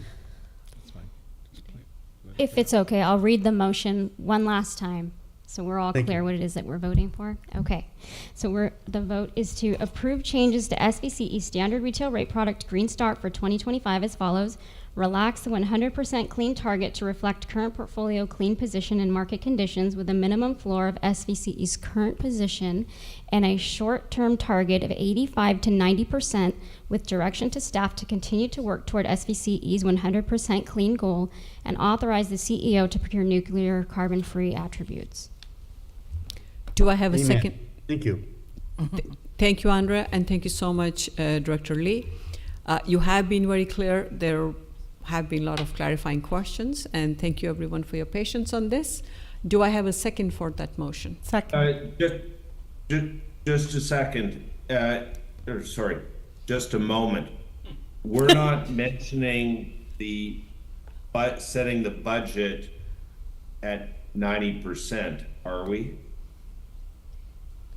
Where does staff need the direction to set the budget? We'll take the 90%, and when we come to the board with the budget, we'll include that in the assumptions that we're planning for 90% and a corresponding cost. I heard the question from Director Mekachuk. Thank you. I think his question is, do you want that wording included, reflected in the motion, or are you good without that? Contrary to what the CFO is telling me, I am good without it. So we will deal with it then at budget time. Let's call the motion. Thank you. Okay, so I heard a second from Director Martinez Beltran, right? Yes. Okay, let's have a roll call vote. Thank you. Chair Walia? Aye. Vice Chair Tyson? Yes. Director Scozola? Aye. Mohan? Aye. Meadows? Aye. Rennie? Aye. Martinez Beltran? Aye. Klein? Aye. Chua? Aye. Mekachuk? Aye. Showalter? Aye. Armendariz? Aye. Lee? Aye. Thank you. That motion carries unanimously. Okay, thank you all for very in-depth, detailed conversation. With that, let's move on to item number 6, which is Introduction to 2025 Strategic Plan and Strategic Focus Areas. Once again, everything is coming together tonight, how we all want and are striving toward 100% clean, with the focus on long-term carbon reductions and impacting the world, as was said earlier by Director Rennie and Vice Chair Tyson in some different words. Okay, who is, okay, this is Monica Padilla, our CEO, who's presenting. Yes, and I'll go very quick. So every year we go through this effort to develop a strategic plan. It's part of our budget process as well. And so I get the privilege of doing my very first one with this board for fiscal year 24-25. But I should note that I'm not in this alone. Andrea, who you all know is very much a big part of our strategic planning process, as she has kind of shifted her role. And while I am going to be talking about this, she's doing a lot of the work behind the scenes. So today, I'm just going to talk about the strategic focus areas and how they fit into the context of our strategic plan. My hope is to get some input or feedback from you all, but I know it's a long night, and so if you don't want to talk about it, I'm fine as well. So we'll leave it at that. Just quickly, this is what our strategic plan and our work plan looks like. We set a mission, and we review that mission. Our mission is durable. We've never changed it since day one. It is what it is. To support our mission, we have a set of goals and measures. The measures are very tactical. The goals are more just kind of not aspirational, but what directs our work plan. But the focus areas are the ones those are the kind of strategic initiatives that we're looking at are really important to the agency in the next 1 to 2 years that we have to devote additional resources or prioritize to make sure that we identify these and achieve them, and they all support our mission. This is essentially the framework that we go through. We do an assessment of our current situation, risks, opportunities, etc. And then we look at strategic focus areas and how they fit within the current environment that we're in, and then develop a budget to support those. Last year, the board approved 5 strategic focus areas. I'm not going to read them, but these are the ones that they were approved, and we've been operating to try to achieve these focus areas for the last 12 months. The effort that we're undergoing right now is to relook at those strategic focus areas and ask ourselves, do they still make sense? Do they need to be modified? Do we need to drop anything? Do we need to add anything? And so I'm not going to go through the slide, but we have gone through the exercise at looking at all of our strategic focus areas that the board approved, understanding what our progress has been to date, what continues to be a challenge or opportunities surrounding this focus area, and then recommend what to do with it for fiscal year 24-25. And so again, I'm not going to go through all of these, but certainly read it in your packet, or if you have any questions, please stop me and I'll answer them. So strategic focus area number 1 was about expanding a clean and reliable grid actions, and it basically directed us to explore 24/7 clean energy delivery at scale and evaluate SVC's role in enhancing distribution and transmission reliability. We've done quite a bit of effort around the strategic focus area, but our recommendation is to essentially keep it but modify it to focus not just on 24/7, but on other pathways to achieve our long-term carbon neutral objectives. For strategic focus area number 2, which essentially is expand customer base and interaction, or grow our non-residential customer base, expand offerings and emphasize electrification to all customers. Again, here we have perhaps not been as successful in some of the measures that we identified, mostly around direct access, but we do continue to be the supplier of choice, and we do believe we have maintained competitive rates for our customers. Our recommendation here is to keep this strategic focus area as well, but to modify it to focus on commercial industrial efforts and non-residential decarbonization efforts, such as the program that we brought to the board last month on CNI decarb. For strategic focus area number 3 that the board had approved, it is to accelerate building and transportation electrification. That is to accelerate the deployment of currently adopted decarbonization strategies and goals and evaluate and capitalize on federal and state funding opportunities. We've made much progress towards this measure, but our recommendation is to modify it to focus on preparing for the upcoming BACMED rules around gas water heaters and having to move towards non-gas or fossil fuel water heaters. So this is a big deal for the Bay Area. It's a big deal for SVCE. It aligns very well with our mission and how we deploy programs, and we happen to be in a nice role to help lead this on behalf of some of the other CCAs. Zoe and Eric Rodriguez being the main folks there. Strategic focus area number 4 was to implement innovative financing solutions. That is to implement innovative finance solutions to increase impact of decarbonization program offerings, especially to low-income customers. Again, we've made progress towards this strategic focus area. The big one being our efforts for low-income customers or renters. That is the CHAMP program and evaluation and almost a rollout of a tariff on bill financing mechanism. So because we've made so much progress towards the strategic focus area and it's become almost operational for us, our recommendation is to drop this strategic focus area. And then last but not least, our 5th strategic focus areas was to attract and retain employees, to be the employer of choice, increase staffing, and to hire a new CEO. We've obviously made some progress there, including the hiring of the CEO and hiring quite a bit of staff. You met 4 of them tonight. So our recommendation here is also to keep it, but to modify it to focus really on employee retention and figuring out what the optimal workforce, what the optimal size is for SVCE to preserve the culture that we so much appreciate. So in addition to the modifications that I just talked about, we are also proposing a new strategic focus area, and that's around affordability. So this is still in process, but this is going to be around educating not just our board, but our community around affordability and versus competitive rates, what SVCE's role is in affordability, what are the challenges around affordability, how does this impact our mission, how do we keep our costs down so that we can do our part on affordability, and then more importantly, how do we roll out new rates and product offerings that'll help customers manage their bills. So we're working on the language around this, and it'll come to you in the next iteration when we bring the strategic plan. So these are the summary of the changes. In terms of next steps, we will be bringing this back to the executive committee, I believe in August, and then to the board for approval in September. So with that, I'll take any questions. Director, any questions? Thank you, Monica, for that. We had a good discussion at the executive committee. Okay, there's a question, unlike Director Mekchek. Then we'll take public comment after that, Andrea. Thank you. It's getting late here in Argentina, and I just want to say that I concur with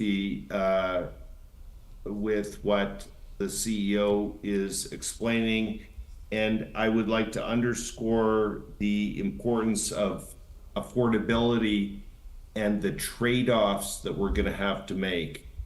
And I'm involved in a rate case with San Jose Water Company, and to move forward in that rate case, they need to address affordability, and I think that that's becoming incredibly important today, and the trade-offs that we have to make in the short term, as were underscored in our most recent discussion. So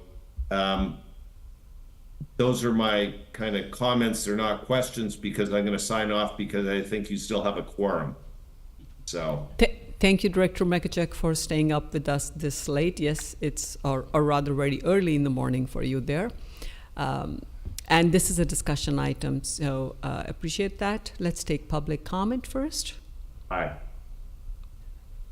No hands raised, Chair. Okay, we have a comment/question from Director Showalter. No, we don't. I think she was saying goodbye to Director Mekachek. Oh, okay. Oh, she was saying bye. Yes. Sorry. It's getting late here as well. Okay, I saw your hand wave. Other comments? No? Let's move forward. Thank you so much, Monica, for this, and good work. Again, I was looking at some of these, and it reminds me why and how we are constantly, as SVCE organization, we are constantly looking toward the goal of reducing emissions at a higher level versus just specific target numbers. Item number 7, local agency action planning, and we have Zoe Elizabeth, Deputy Director of Decarbonization Programs and Policy, presenting. And I'll just quickly add a thanks to everyone for your patience. This is becoming a little longish meeting, but then remember, we are taking July off, so we are going through a lot of critical stuff right now. Good point. Good point.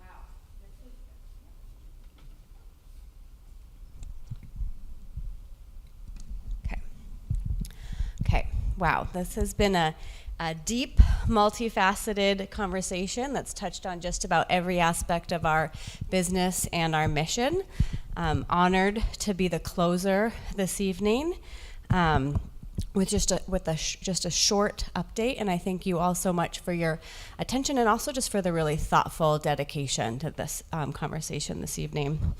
But I do also want to make sure that we don't equate the brevity of my presentation with a lack of importance of these issues. We come back to you all every other month with an update on building codes, actually precisely because local policy actions are so important to our mission.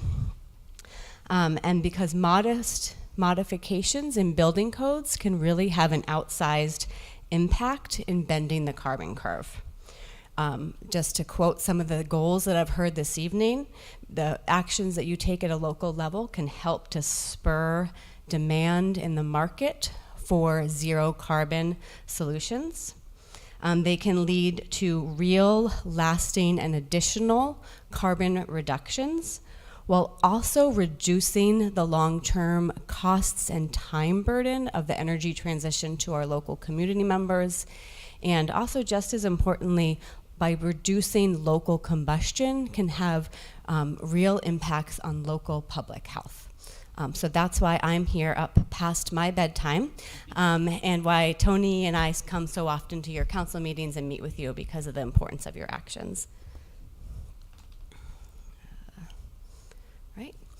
So I'm going to provide a quick status update on the BACMed rule, which is this regional rule that also really impacts a lot of the guiding principles as we're thinking about your local actions, and then also provide a status update on the readiness plans that we're doing with each of you. So just this is, you all have seen this multiple times, so just a recollection that this is related to the $4 million that we have across 2 programs for permit modernization and policy experimentation. So quickly, we hadn't provided this update to the full board recently, but we just as a refresher, starting in 2027, we're set to phase out the sale of gas appliances across the Bay Area. And that will start with small water heaters in 2027 and then move to furnaces in 2029. Important part of this rulemaking is that in December, BACMed staff will report to their board on market readiness. So they're conducting a whole bunch of research, including cost, technology, workforce, and tenant protections. And that report will come out December 10th to BACMed's board. In addition, as Monica mentioned, because this work is so integral to our mission and also will have such an impact on our communities, SVCE is coordinating the 7 Bay Area CCAs to help really develop scalable solutions that can support our community's transition. We cannot do everything to get ready for these rules, but we can do things to help support the transition. And then as important, rules are under development in South Coast AQMD that are really similar to BACMed rules. And actually just last week, the South Coast Air Quality Management District passed the first set of their rules that focus on pool heaters and large commercial water heaters. And the California Air Resources Board is proposing to actually make similar rules as BACMed statewide on a similar timeline currently starting in 2027. So that rulemaking will happen at the state level going on for another year. As I mentioned, your work is really important to this, which is why SVCE has provided this kind of menu of options that we think are important for decarbonization, but also really for readiness, like helping to make sure that we can help to communities to upgrade to electric at a time that's really sensible when you're kind of taking action already. So we've met with your staff and each of you on these menus of options. And I just wanted to point out that, we put together this menu of options, but you all are already leaders in this space, and so wanted to kind of celebrate 2 examples. I'll have to let Director Mukachuk know that we did shout out to Monte Sereno since he's not here anymore. But one example, in Monte Sereno, already the city, without SVCE's help, approves online permits for heat pump water heaters and heat pump HVAC, including inspections within 1 business day. So this is a real sign that this is possible. Another great example of leading action, Sunnyvale has a green building program that incentivizes all-electric new construction by basically providing any new construction that is all-electric with the ability to build higher or larger, depending on the building type, and also to not have to go through the design review practice. So this is like an important reminder that we say all the time, that codes and policies aren't just sticks, but can actually really incorporate carrots that make it easier to electrify. That's kind of the theme of what we're pushing, right? Let's make this easier, more sensible for people. This is a quick snapshot of the status that each of you are at currently. What I will simply point out is that we have 4 agencies that are looking like they are moving towards leading, many agencies that are still in the process deciding stage over the next several months. And the strategies that have been of the most interest are requirements around bidirectional AC installation, certifying contractors to streamline permitting, and incentivizing electrification at remodel. And just to close out, because I started with this whole notion that this is really about impact, right? And this is about bending that carbon curve and making it easier for our residents. So just as an illustrative example of how we can move to this faster and cheaper through building codes, if all of our member agencies were to adopt pre-wiring requirements, that would start in 2025, this could lead of tens of thousands of electric-ready homes by 2030. You can think about how much easier those regulations would be in our communities if we adopt these kinds of regulations. Tens of thousands of homes would be able to do this faster. Requiring bidirectional air conditioning at the time of replacement, if all of our member agencies were to adopt such a policy, it could add around 20,000 heat pumps by 2029. That's a huge, huge impact, right? Our goal right now is to get close to 100, or close to 1,000 a year through incentives. So we're talking about 20,000, while at the same time saving residents millions of dollars in kind of redundant costs because they wouldn't have to replace older equipment. So again, this is just meant to be an illustrative example of the impact of your actions. And that's my presentation. Thank you, Zoe, and thank you to each one of the different cities, and especially the leaders, Montessorino and Sunnyvale. Great examples. Questions? Seeing none, I open the public comment period. You don't have anyone? I close the public comment period. Okay. Any other comments? No? Thank you, Zoe. Thank you so much. Thank you all for staying put. And any board member announcements and direction on future agenda items? Okay. Sorry, quick announcement, just because we're here. I just wanted to invite everyone to, we have a July 4th celebration in Sunnyvale, and as opposed to fireworks, we are doing a drone show. So 9 p.m. at Baylands Park. So if you're out there, you could actually probably even see the Great America fireworks and maybe the Shoreline fireworks all at the same time, but we'll have a drone show. So 9:15 p.m. at Baylands Park in Sunnyvale. Admission to the park is free, and bring your own food and all that. But it's our first attempt at trying to do a safer, let's say more sustainable fireworks celebration, or drone celebration in this case. Thank you. That sounds very high-tech and just perfect. Okay, with that, somebody raised her hand. Okay, Director Showalter. Yes, I just wanted to announce that we have, the Sustainability Committee met at the end of, well, maybe it was the end of April, middle of May, but anyway, we came to the conclusion that we are going to go with the staff recommendation, which is to put in immediately a phase 1 pre-wiring requirement for all construction.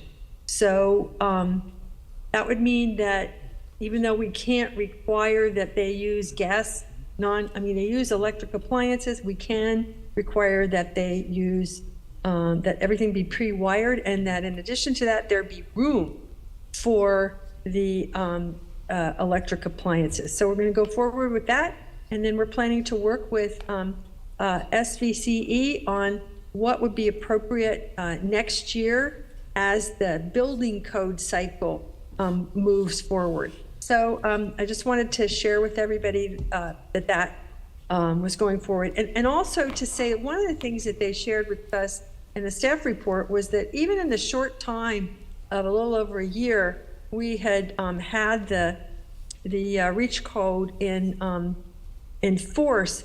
We had gone through permits for over 1,700 housing units. And so I felt like that was really a pretty wonderful accomplishment.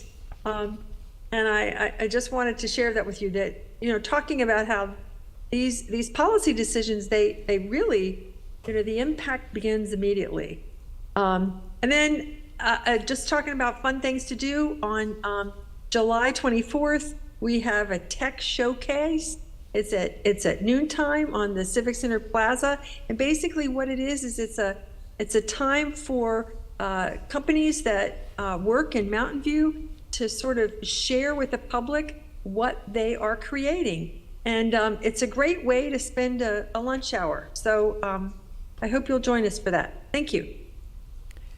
Director Showalter, thank you so much for the invite and the updates. One minor clarification. Did I hear from you the Sustainability Committee, or has the council approved the pre-wiring phase 1 in Mountain View? You heard the Sustainability Committee, and it will be on our agenda on June 25th for the council to approve. Okay, thank you. Appreciate the clarification. Any other announcements? Seeing none, I would, at 10:04 p.m., I would like to adjourn the meeting in memory of our SVCE's late employee, Jesse Park.